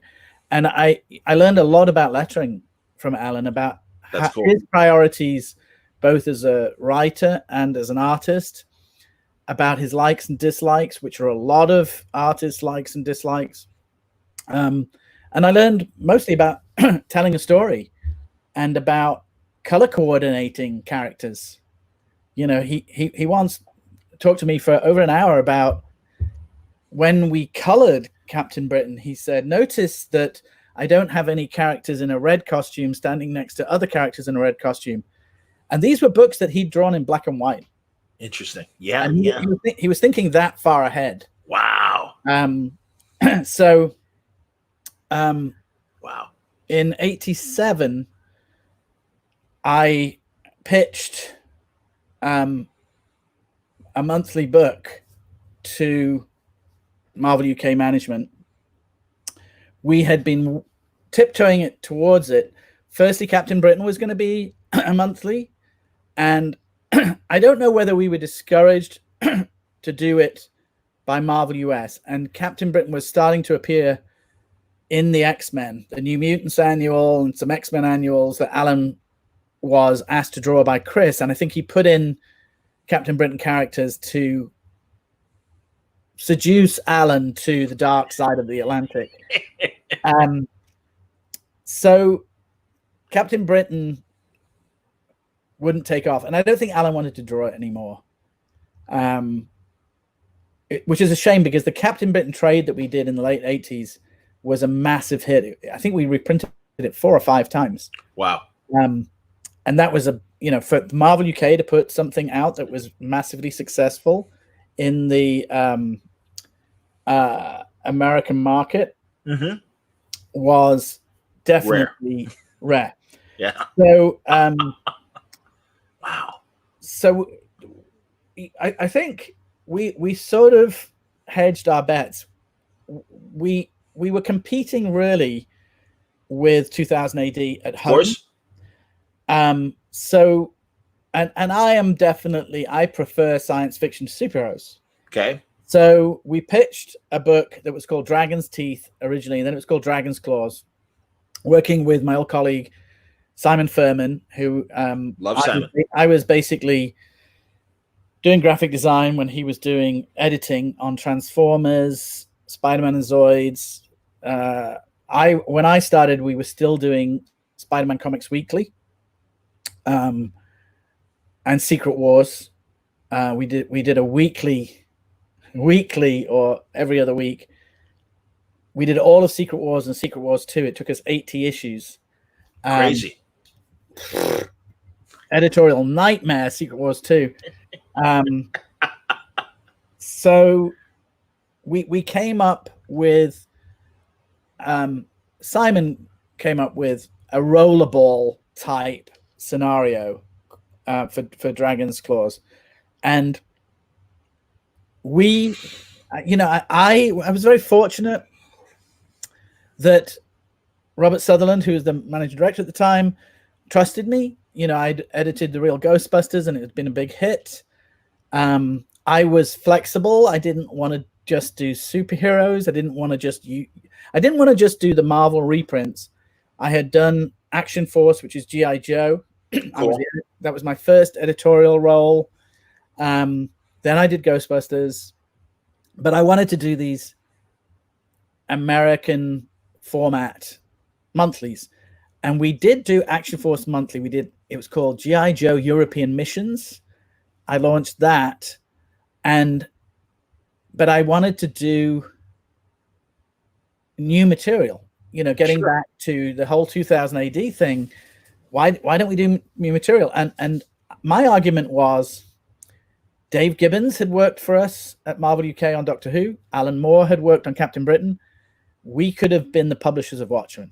If we had treated creators correctly, if we had given them some degree of ownership, then we could have kept Alan and Dave and be selling well in the American market. Indeed. So that was my pitch. But Dragon's Claws did not belong to Simon and Jeff Senior, who drew it.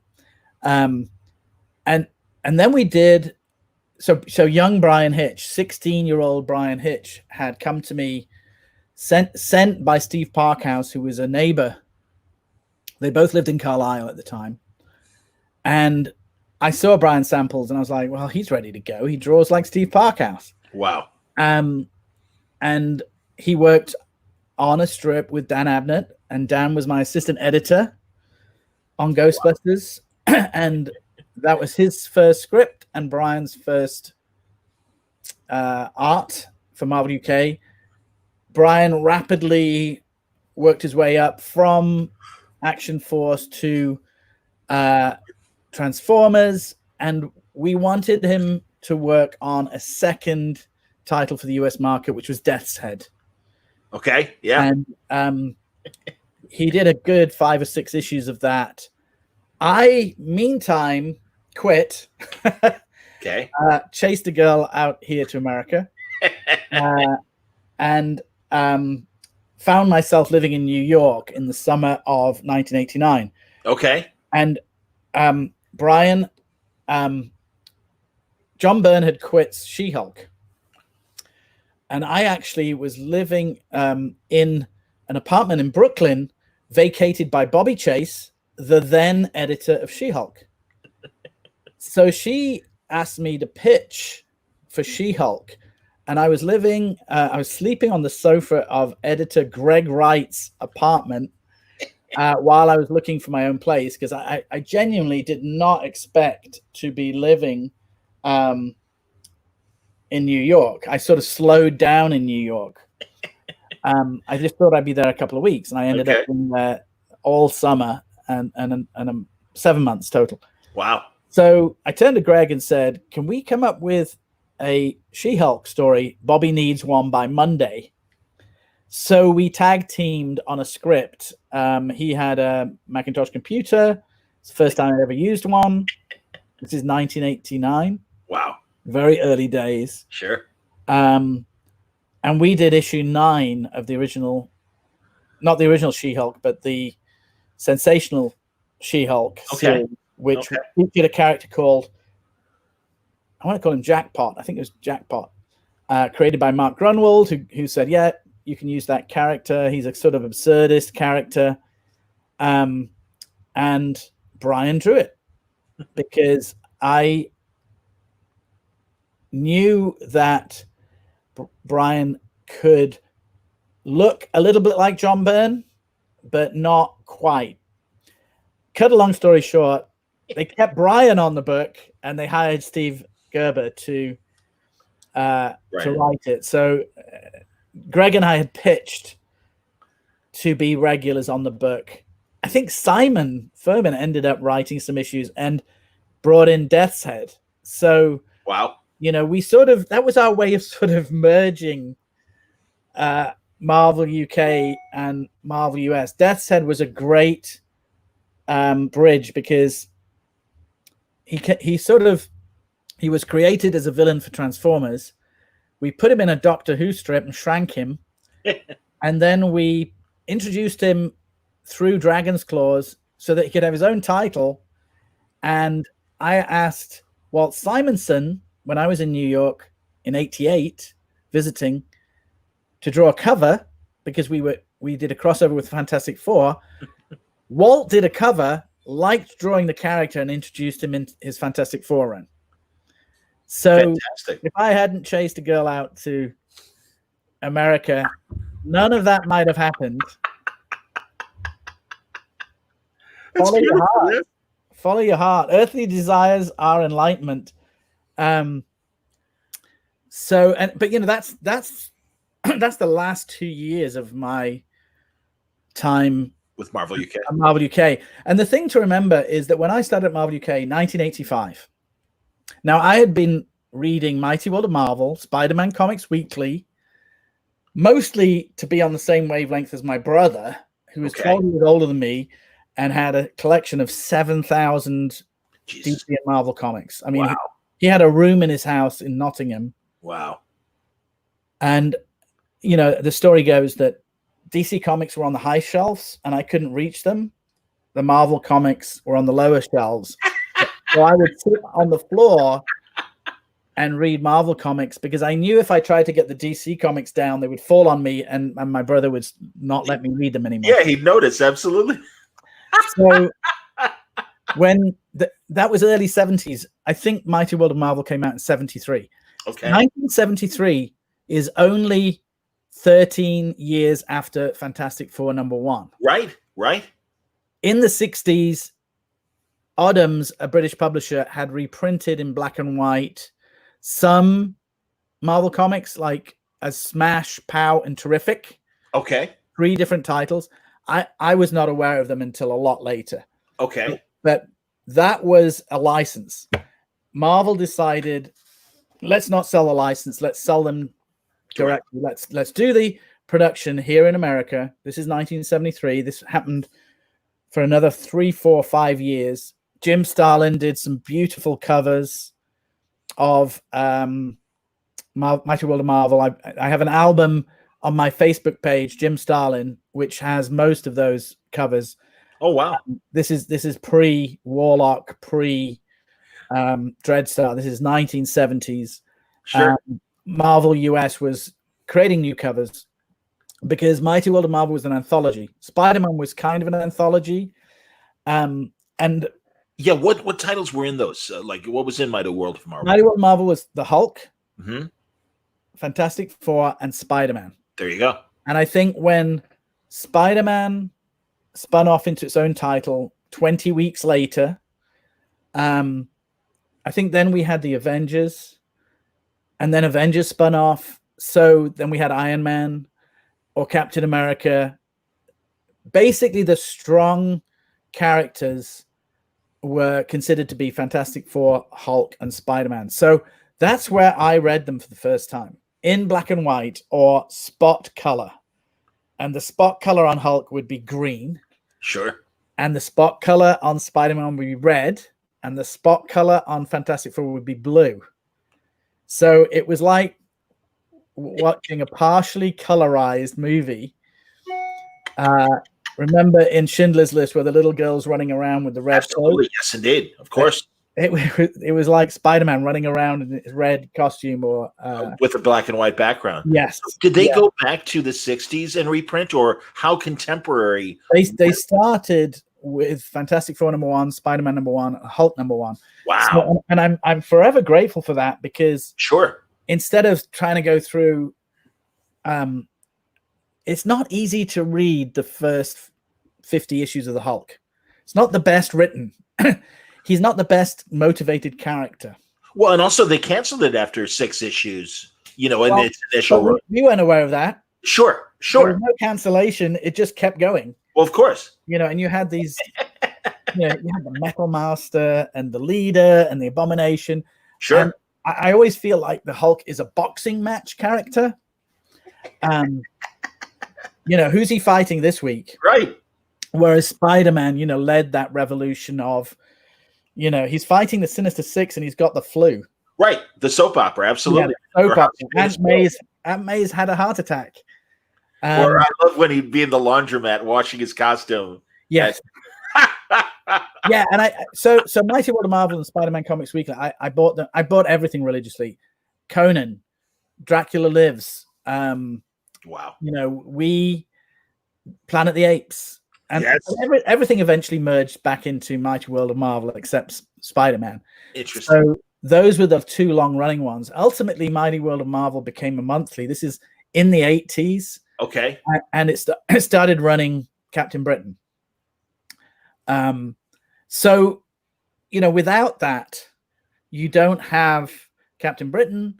You don't have the books that I did, Dragon's Claws, Death's Head, and then Sleaze Brothers, which is a whole other story. Yes. But, by the time I was working in 85, you're looking back at 25 years since Fantastic Four #1. Absolutely. But you're only looking back on 12 years of Marvel UK. And a lot happened in that time. Doctor Who Comics Weekly, Doctor Who Weekly became Doctor Who magazine in that time. The longest running British publication with a comic strip in it. I would get Doctor Who magazine in downstate Illinois when I was in Illinois State University. Yeah. And it was such a thrill to see Doctor Who comics. And I've told Dave this as well. No, I love the it is.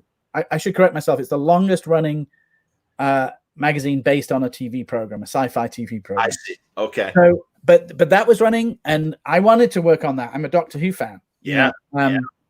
I wanted to work on Doctor Who and sort of snuck in doing little logos for story arcs, and eventually I traded. I was lettering the G.I. Joe strip, the Action Force strip, for myself as an editor. Okay. Which is never a good idea. So I traded Annie Parkhouse, Doctor Who, for Action Force, because I was doing 20 pages of Action Force a month and there were only 8 pages of Doctor Who. So behind the editor's back, I did a trade. She wasn't happy about it. The editor wasn't happy about it. And then I became the editor. I actually was offered, I was asked if I wanted to become the designer on Doctor Who, and I did not want my hobby to become my job. I didn't want everything in one basket. My hobby was comics. Okay. But I also love Doctor Who, and I was like, no, let me continue to love Doctor Who from a distance. And a little later, I was actually asked if I wanted to edit the magazine. And again, I was like, no, but I have the guy for you, which was John Freeman. Okay. Who actually, I think, came on board as a designer first and then editor second. But I resisted that because I wanted to read Doctor Who magazine. I didn't want to put it together. I'm with you. I wanted to work in comics, and it's actually that kind of decision. When you're presented with that choice, you're forced to realize what your real interest is. And back in the 70s, I loved the Doctor Who comic strip that ran in a weekly comic called Countdown. It was when John Pertwee was the Doctor, and the artwork in that was beautiful, painted artwork, absolutely fantastic. And they featured a lot of other TV sci-fi like UFO and Thunderbirds and Stingray. Sure. And all these names are probably going over people's heads because now we're talking about 60s TV in England. Not mine. I love that stuff. Super animation. Absolutely, man. So, 1985, 20 years of Marvel UK, a lot has happened, and they have successful titles. Transformers is successful. Doctor Who Monthly is successful. I think we did Cindy, which is like Barbie. We had Care Bears. Amazing. And Mario Capaldi was a brilliant artist working on Care Bears, inked by Dave Hine. I love Dave Hine. Yeah.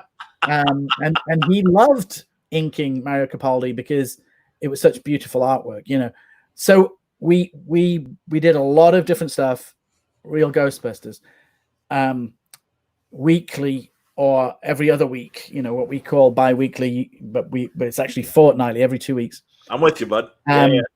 So, this is the late 80s. And again, just to hark back to our original conversation, what I remember then and what people remember now, completely different things. It's amazing that Simon Furman is still writing Transformers in 2020. He started writing it 35 years ago. God damn. Right? Yeah. Who would have thought a toy license would last that long? Indeed.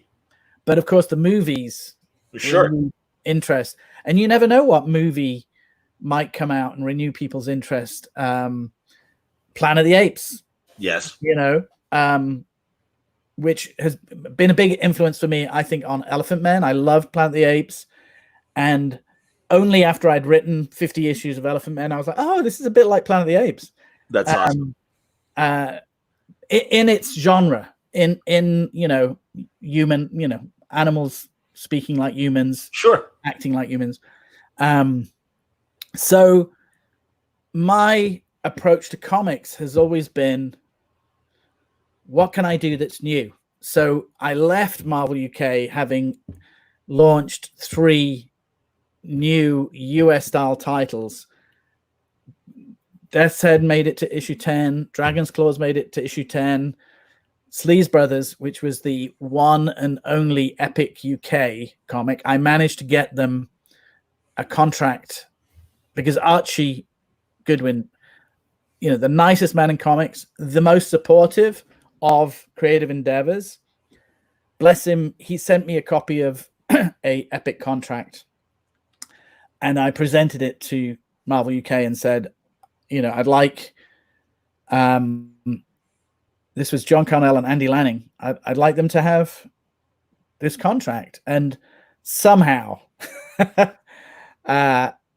we got an Epic contract. It was the last one. Wow. There may have been some creator ownership situations on Strip, which was a monthly reprint title with some new material edited by Dan Abnett. That was early 90s. Wow. It reprinted Martial Law and some other things. Loved Martial Law. Yeah. And about that. Talked to Kevin O'Neill about that, actually. Yeah. So I spent the 90s basically building my studio so that I could finance my own comics. I mean, that was, if you talk to John Rochelle, and you should one day, he's worked with me 28 years now. And from the get-go, I said, right, we're going to letter comics, sell fonts so that I can finance and own my comic book properties. And that is what I've done. Yeah. Comixology, I think, have, we own the rights. They have the right, they have publishing rights, basic publishing rights for whatever period is determined in the contract. But Abigail and I own As for Mercy. I own Elephantmen. And that's always my intention. And I always encourage people, don't be the 900th person to write Batman. All that energy that you want to put into Batman, you could put into your own title, for better or worse. I don't have a TV show based on my book. I don't have a movie yet. Indeed. But the potential is there. And whenever anybody wants to talk about the option to Elephantmen, they have to talk to me. If it's Ask for Mercy, they have to talk to me and Abigail. And that enriches, is that a word? Enriches. Yes, indeed. Our industry. New ideas, saga. Yes. Enriches our industry. Everything new out there enriches our industry. One of the reasons I think we eventually stopped reading Batman and Spider-Man is like, have I read this before? Sure. Right. And oftentimes what brings me back is a different spin on the old stories. Like when Jeff Loeb and Tim Sale did Spider-Man Blue. Yes. Hulk Gray, which Hulk Gray was my favorite. I think I read Hulk Gray and I was like, I don't remember Hulk being this good. Let me go back and read the source material. Well, it wasn't that good. But what they did was they looked at 50 to 100 issues of Hulk and compressed all those ideas, like making a movie, like making an MCU movie. It's hard to find great runs of Captain America. That they exist, but the movies cherry-picked and created 3 really strong Captain America stories. Totally. So why do you need to read 500 issues of Captain America? Again, yes. And I think what's happening with these spin-off comics from video games is that the people that loved video games growing up are now writing stories based on those characters that they loved, that they were emotionally invested in at key ages. The key age to become emotionally attached to something is like 7 to 12. Sure. Yes. Most people that love Batman were into it between the ages of 7 to 12. Yep. For me, it was Doctor Who. For somebody else, it's Star Wars. For somebody else, it's Thundercats. For somebody else, it's the real Ghostbusters. For somebody else, it's Transformers. So key to selling comics these days is what is being sold that appeals to that key age group. Because 7 to 12 is when you ask your parents to buy something for you. Then, when you have a little bit of your own pocket money from doing a news round or whatever it is kids do these days, flip burgers, then you start buying for yourself, and your interests start to grow and expand a little bit. Absolutely. And I do think that comic book stores have forgotten that key readership. And I'm always encouraged when I walk into a store and front and center is for younger readers, because older readers will go all the way to the back of the store. Sure. Parents like to just hover around the front of the store. Certainly. And look at those family-friendly titles. Yeah. No, I get it, man. And then you're right. I mean, when I talk to Jerry Conway, I always tell him, like you with Marvel UK reprinting everything, we had Marvel Tales reprinting the earlier stuff. Yeah. And I used to get some of those. My brother used to let me have some of those because they were reprints. I'm just seeing some questions from Ryan Cheshire here. Go on. One of them is, what have I been missing in the digital era of Elephantmen? And that would be Elephantmen 2261, The Death of Shorty, also available in trade paperback on Amazon. Elephantmen 2261, The Pentalion Job. And the new season that we just launched 2 weeks ago is Theo LaRue meets the Elephantmen 2261. So there's 3 seasons on Comixology. 2 of them you can actually order in paperback. Okay. Will there be hardcovers? Because there was a question earlier about wanting hardcovers. Well, the hardcovers, boy, are those expensive. And I could talk about my, in the red balance sheet at Image Comics, but you don't want to know about it. And when I found out, I priced doing it on a Kickstarter, and I'd have to raise like $45,000 to do a hardcover. Ah, shit, yeah. And there's a lot of energy, and all that stuff's in print. So one day I would love to do the hardcovers in that inch thick paperbacks that people really like. But the truth of it is that if you want a bigger audience, 5 issues in a trade is perfect. I'm with you. Yes, indeed. And $19.99. Agreed. And I should remind people that Amazon is killing me selling these trades at $9.99. But the other question was, did I letter directly on Brian Bolland's art? Yes, I did. I never spilled ink, but I ruled pencil lines directly on Brian's art, which horrified him sometimes. I remember there was a merry-go-round in the fairground, and there was a great big balloon on top of it. And he's like, oh, I think you should probably letter over breakdowns. So the last 10, 20 pages, the penciling was much looser because he didn't want to have to draw something that got covered up. The first 9 pages were formatted differently. So there's 2 sets of originals on the first 9 pages. One where he got bromides photographically produced and drew up the top and bottom of panels. Wow. So I lettered those on crack and Peele. I stuck the lettering on the bromides. And if you ever see an original page, one just went on auction a couple of weeks ago. It went for $155,000. Fantastic. And I used to own 2. Don't ask me any more about those. And yes, and I put page numbers on every page, and those are blacked out. You can actually tell if you look hard. You can tell that they blacked out numbers in the bottom right or left corners. Wow. Those were the days when DC required letterers to number every page. But yes, I I had to put pen to paper. I was very careful. The only book I ever lettered sometimes in pencil, because I was so respectful of Brian's art. It was so precious to me. And I remember I picked up some pages from him once, pencil pages, and he laid them out on his floor, and one of his cats sat on them. and I was sitting there and Brian didn't care. Hilarious. He could draw another one. So cat butt on the page. Sorry, kids. That's amazing. Jesus. Here's a good question. Forgive me. Do you think creators being so spread out is stifling creativity? That UK market sounds amazing. Yeah, no, actually, I do think that social media has reunited a lot of people and created relationships either on Facebook, Twitter. The convention circuit did not exist in the form that it does now. I mean, you could go to a show every weekend. My friends over at Skybound, Kirkman's company, Sean and Dan, you know, they went to like 75 shows one year.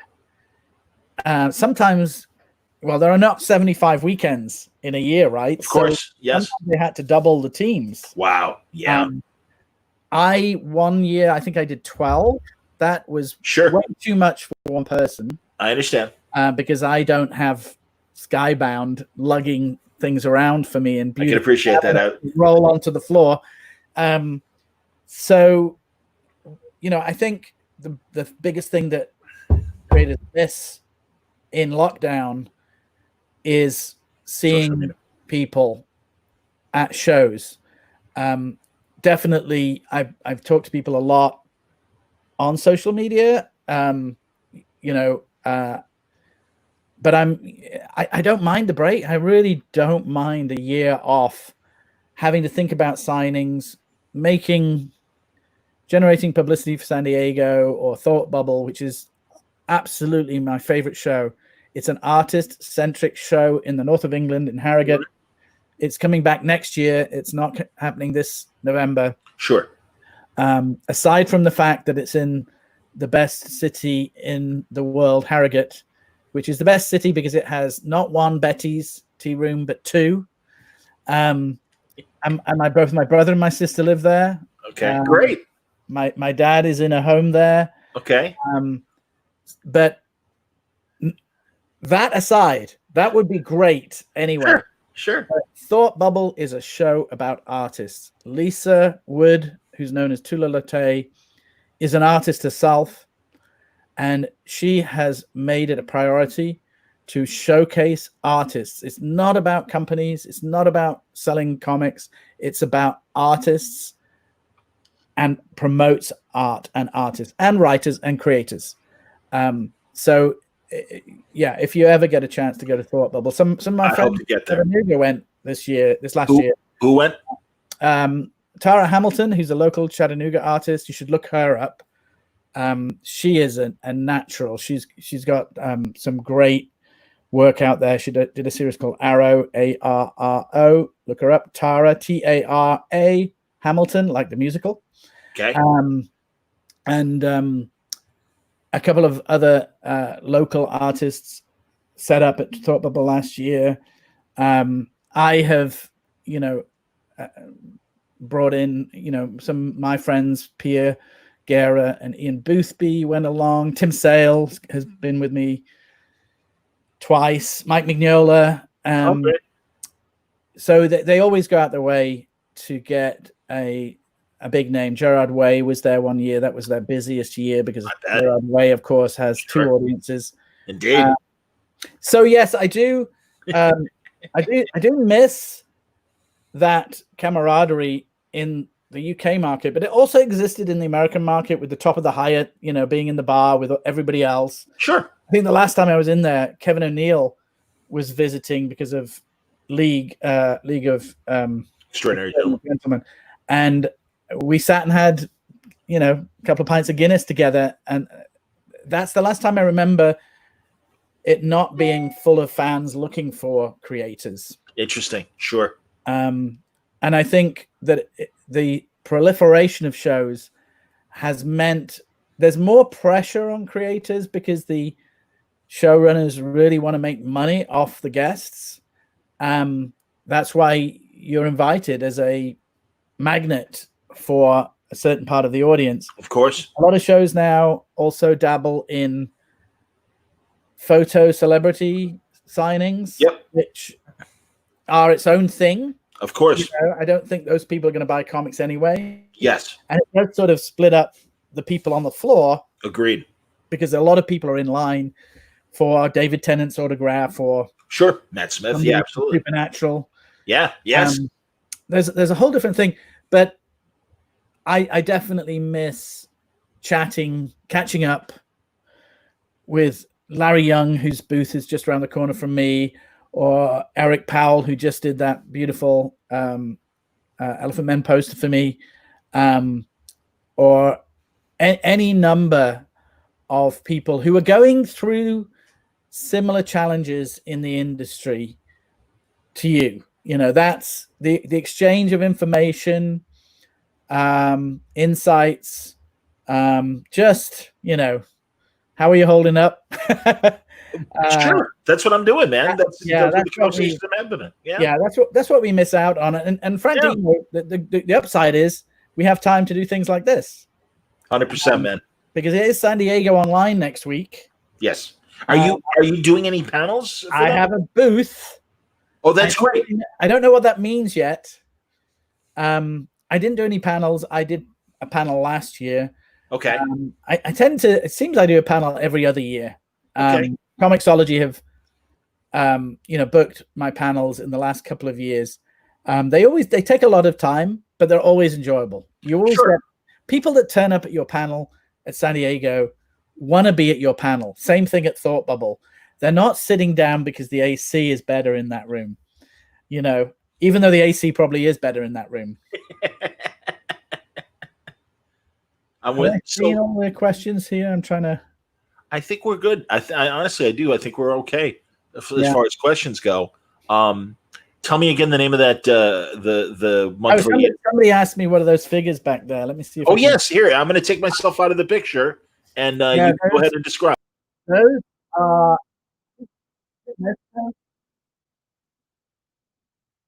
The Planet of the Apes figures from Nesco. Your sound got funny on us. Go ahead. That's the Lawgiver. That's Dr. Okay. Vegas. Oh, they're all Planet of the Apes. Nova, Gorilla Guard, Taylor, and astronaut suit. So I literally picked these up on eBay. Somebody was selling them from Japan for a ridiculously low price for the set. Outstanding, man. You know, and as you know, I'm a big Planet of the Apes fan. So. Oh, Richard, we gotta eventually. We should really, actually you and Gabe Hardman and Jeff Parker. There you go. 4 of us, and they're West Coast, so we'd have to figure out some sort of maybe daytime thing if they'd be willing to do it. But get into a massive Planet of the Apes talk. Gabe Hardman, did he write the Planet of the Apes? He did for Boom. Yes. My gosh! So when wasn't that great? When it was announced, I was like, why didn't they ask me? I write science fiction. I do. We can hook you up with Philip at Boom. Well, here's the thing, though. When I read his stories, I was like, oh, thank goodness they didn't ask me. I could not have done the stories he did were so good. I refer to the series as Young Dr. Zaius because it really is like those great before the first 5 movies. But it's great. Firstly, you can feel the love. I think when you do a franchise, you really want to feel like this person loves the series as much as I do. Man. Absolutely. But they're not trying to recreate the stories that we already know and love. But when you can feel the love for a franchise, if like Tom King on Batman, you can feel his love for Batman. Agreed. I'm not a big fan of spin-offs of Watchmen in comic book form, but now I'm going to have to read Rorschach, So when you can feel, well, this person understands it from, 7 to 12, 12 to 18 years, when people have really lived it and it comes out of them almost naturally. What was that comment that just came up? Whenever I whenever I break into discussions of Planet of the Apes, I usually play the music from Escape from the Planet of the Apes. 'Cause it's so dynamic. And I literally go, once again, it's time for another edition of Ape Talk. What's your favorite Planet of the Apes movie? Well, the first 5, I honestly, you can't have 5. You could have 2. Okay. All right. I suppose. Well, obviously the original is so amazing. All right. If I have to choose another, it would be Escape, because I love how it starts as a comedy, and then in that final act, it's the Planet of the Apes sitcom. Yes, but then in the final act, it gets really serious, really grisly, with the death of Cornelius and Zira and the other baby, and. Yeah, I mean, but again, I love all 5. I really do. Last time I watched Escape, I thought, oh my God, it's TV studio standards, and nobody really talks about the last one. Battle for? You see, but it's so weird, and it's a G-rated movie, and I give Lee J. Thompson a lot of credit for having a shoestring budget, and having to do all of those big moments.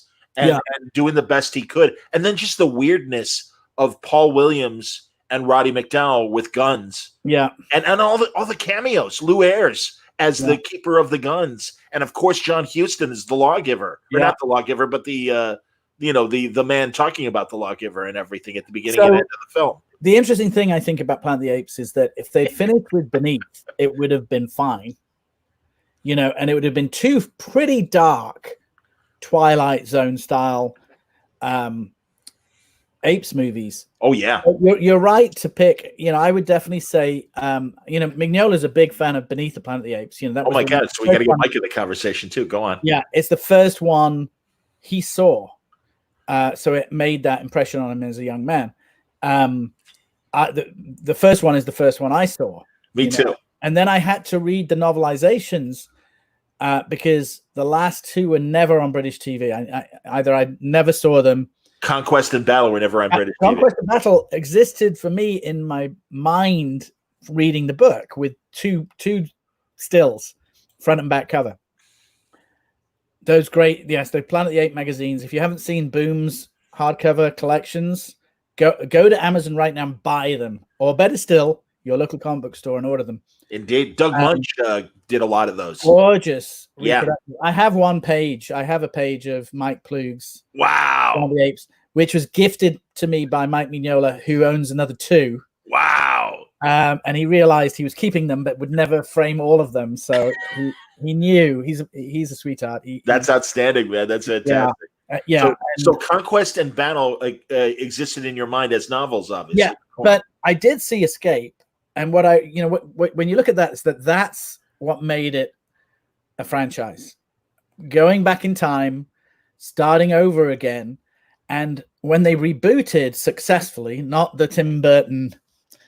It was nice to see. I love the designs in the Tim Burton movie. I'm with you, but it was too cookie. Somehow. Well, it just didn't. And also that ending, Gabe Hardman worked on storyboards for that Tim Burton movie, and he said that ridiculous ending at the Lincoln Memorial, it did make sense, and it's literally the studio saying, we want something weird to happen at the end. And it was like, okay, stupid. It was just insidious. It was just ridiculous. But I got to be honest, man, the new movies, and it's funny, do you know Tony Fleece? Yes. Tony always gets angry at me because all I've really watched was the first James Franco of the new movies with John Lithgow and everything. Richard's the least of the 3.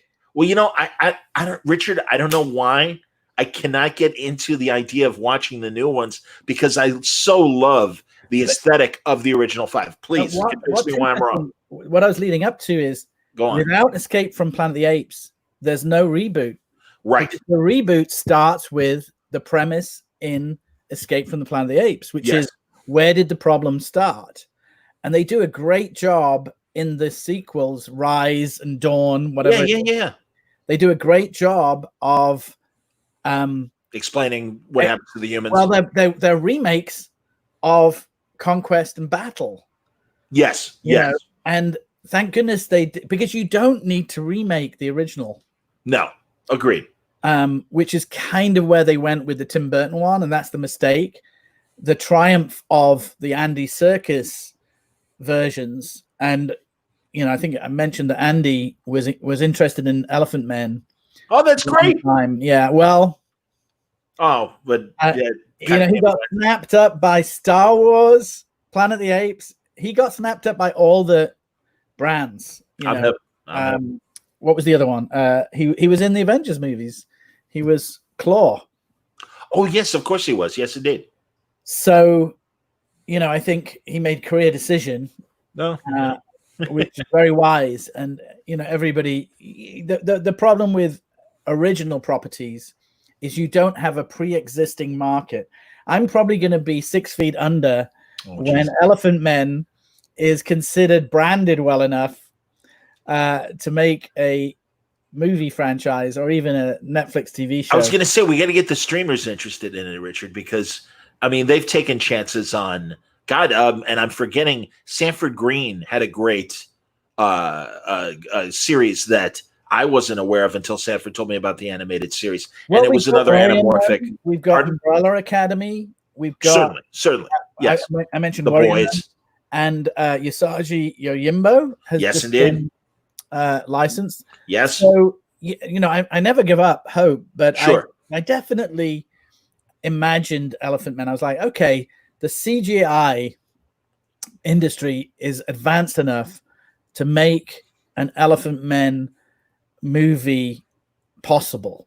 And I wrote a story called Memories of the Future. It's the I should show you. This is an Eric Powell Planet of the Apes. I've got the original artwork for the Elephantmen poster, which imagines that there's a movie. That's great. Yeah, please. That's fantastic, man. See, we're getting a good ape talk in the middle of our conversation with Richard. Isn't that fantastic, everybody? I'm so pleased we went in this direction. Wow. Elephantmen, the movie. That's outstanding. Jesus. Isn't that great? Yeah, man. Do you have any CGI ability to kind of come up with a sizzle reel for a proof of concept that you could shop around? Or have you already done that? Andy Serkis did one. Wow. Which I don't have. I don't know how far he got along with it, but I visited Imaginarium 5 years ago. 2015 was Force Awakens, so it was probably 2013 or 14 I went to visit him, and they had started on a proof of concept for Elephantmen at Imaginarium, and then they just got so crazy busy. But I met him first at the WonderCon launch of Planet of the Apes. Okay. With Gary Oldman. That would have been the second one. And then I went down to Imaginarium where he was dressed in a Godzilla performance capture suit. I just recently posted that picture on Twitter. It came up in my memories. Means something different today, doesn't it? So the story Elephantmen 2260 Memory Future was my attempt to do a springboard, a outline for a movie when Janet and Jerry Zucker had the option for Elephantmen. Okay. It was in my contract to write a treatment. Treatment is the official Hollywood term. Yes. And I tried to write a treatment. And what I realized is that's not the way my brain works as a writer. Okay. The way my brain works is to write a comic book that could be adapted into a movie. So I'm with you. This was when we did a sort of low-key reboot of Elephantmen after issue 50. Mm-hmm. Yes. And I did a story that could be made affordably with CGI. So there's only 2 Elephantmen in it. One is just in an opening scene. Everything else, there's a sort of museum of the Elephantmen's origins that Hip Flask, the lead character, yes, fights a robot in it. So everything was about budget for a movie. And because of all the constraints, and because Janet wanted me to introduce a young male lead, I I introduced a character called Jack Farrell, who was based on a young Carl Urban. Okay, hilarious. The sort of young Tom Cruise. I'm with you. That kind of character. Yeah. And I had resisted that. I had resisted having a young male lead, and I had so much fun with that character is still around today because he's just so much fun to write, and he can do all the running. And in terms of a movie, you're not having to do performance capture in the way they did Planet of the Apes, where there's 5 main apes that are doing performance capture all the time. Yes. And all the expense involved with that. But Planet of the Apes is a franchise. I understood. Yes. Which is that now owned by Disney? Yes. Yeah. They own everything. Indeed. So that is, to this day, the reason I asked Eric to concentrate on this storyline for the poster was, to this day, I don't think I've done a better introduction to the Elephantmen that's suitable for a potential film or TV series. Yeah, a film or even a TV show, because what the tack I took on the Comixology series is, okay, these two characters, Jack Farrell and Hip Flask, work really well together. Why don't I do a sequel now to that, so it's kind of like when the X-Files are shut down in the X-Files, right? And then you just have Mulder and Scully. You don't have all the trappings of the FBI. And I think that happened twice in the X-Files. Like, we're shutting the X-Files down. The Fantastic Four are no more. So Hip Flask works for the information agency. The information agency is shut down. Hip Flask doesn't have a job. Jack Farrell says, Farrell and Flask private investigations, so they become a team. And the series that I'm doing with Comixology is basically focused on those two characters. Awesome. Having adventures. I may have said, I don't know if I said this last time, but Mike Mignola and it'll come to me. They did a Moby Dick Hellboy story. Yes. Gary Gianni, absolutely. I talked to Gary about that last time. It's a beautiful story, and what I like most about it is that Hellboy gets involved. He just gets in a boat and heads out to sea, and I was like, that's brilliant. Yep, love that book. You don't need to know anything other than the moment he turns up, he's the devil. Yep. To me, it's the triumph of all that work that Mike has done. All his understanding of his own character is, this character just needs to turn up and the story happens. I hear you, man. Or he turns up and he gets involved in the story. I think when you get to a point where you can push a boat out to sea and a story happens, you've turned a corner. So the way I approach Elephantmen now is, what boat am I pushing out to sea this story? Sure. That's brilliant, man. So in the first one, it's the death of an old friend, and Hip Flask and Farrell turn up. In the second one, somebody's trying to steal giant robots, and Hip Flask and Farrell just turn up. And in the third one, Theo LaRue turns up to interview the Elephantmen. So I do feel like the 2261 series at Comixology is different to the Image series, in that I boiled it down. I had a lot of different characters going on, a lot of different directions, and I feel now that I can throw them into a situation and figure out how they're going to behave in each given situation. Somebody just asked. Yes, but literally, you're describing it, Richard. I mean, that's the thing. At least that's my point of view. Because Wayne's asking, is there a different way you would approach Elephantmen? You've just described it. Yeah, but also would I consider animation? Would I consider animation? I would now. I wouldn't have 10, 12 years ago. I think there are so many different ways of doing an animated series now. So yes, I would consider it. I held out for a movie at a time when that was the industry, but now it's not the industry. I would love something like an Umbrella Academy series, or a one-off movie on Hulu, or on Netflix. That I do think that it is. I have developed my ideas enough that, like Fantastic Four, there are 100 issues of Fantastic Four, and there's a lot of material there. I pride myself on exploring my idea every corner. I've explored every corner. I have developed every character. I have continued to introduce new characters. That was the great thing about Fantastic Four.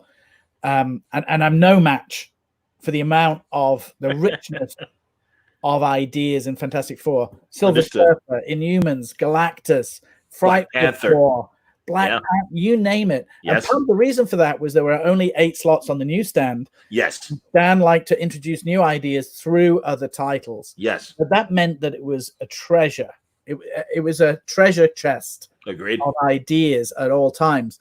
And I concentrated on Elephantmen for 10 years because I understood that concept of filling the chest with treasure so that if somebody comes upon it, they can explore it and find different threads that I may have been slow to follow up on, but eventually I follow up on. Because when you're writing a monthly book, it's very difficult to keep that rhythm going. And there's a reason why when Neil Gaiman was writing Sandman or Garth Ennis was doing Preacher, they didn't have time for anything else because they were cramming their ideas into one title. And again, Sandman was a treasure chest of ideas. Agreed. Preacher was a treasure chest of ideas. There was a lot more than just, the main characters going in search of God. There was a lot of other ideas in there. I completely agree, Richard. Richard, you're going to forgive me. I gotta put a stop because I gotta prepare for Charlie. Lord.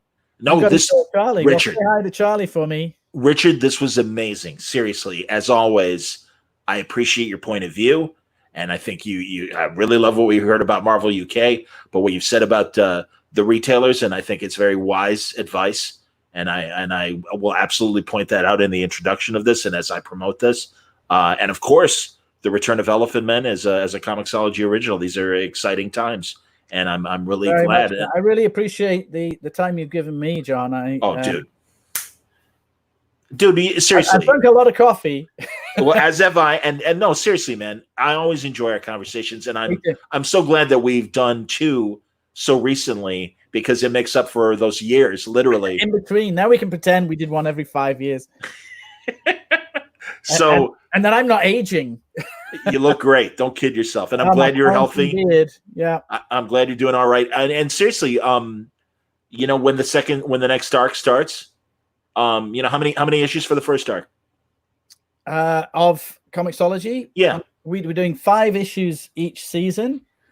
So there's going to be 15 issues available on Comixology soon. It's 3 seasons so far. And then hopefully we'll be doing season 4 next year. Ask Charlie about his Death's Head cover for Marvel UK, which was after my time. I didn't know Charlie until I moved over here, but he definitely did some bits and pieces for Marvel UK. So that might be an interesting seam of his career that's previously unmined. No, I would love to. And also, again, the name of the monthly comic show that or the monthly comic flea market kind of thing that you get. Oh, the Westminster Arms. And Westminster Arms. Comic market. And I don't remember Charlie there, but he's a little younger than I am. Sure. He's probably early 50s. He maybe just turned 50. Maybe he's not even 50. But I didn't know him until he started working for Larry Young on Right. In Trouble. Astronauts in Trouble. Absolutely, man. No. I agree. I want to talk to him about that. I want to talk to him which about we worked on. We put together the Image version.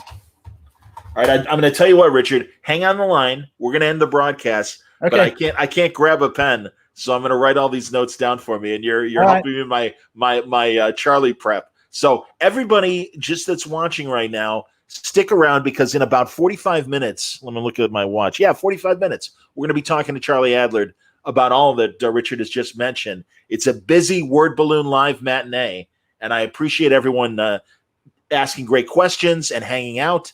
And truly, I thank you. And Ed, you're right. It was an amazing conversation. And of course, the special ape talk that we did as well. So thank you, everybody. Again, coming up at the top of the hour, Charlie Adler here on Word Balloon. Look for the link. If you're watching on Facebook, you'll see it easily. But it'll be its own separate piece on YouTube and on Twitter and Periscope. So thanks for everybody chiming in. And as I always end every broadcast, stay safe, stay happy, and stay healthy.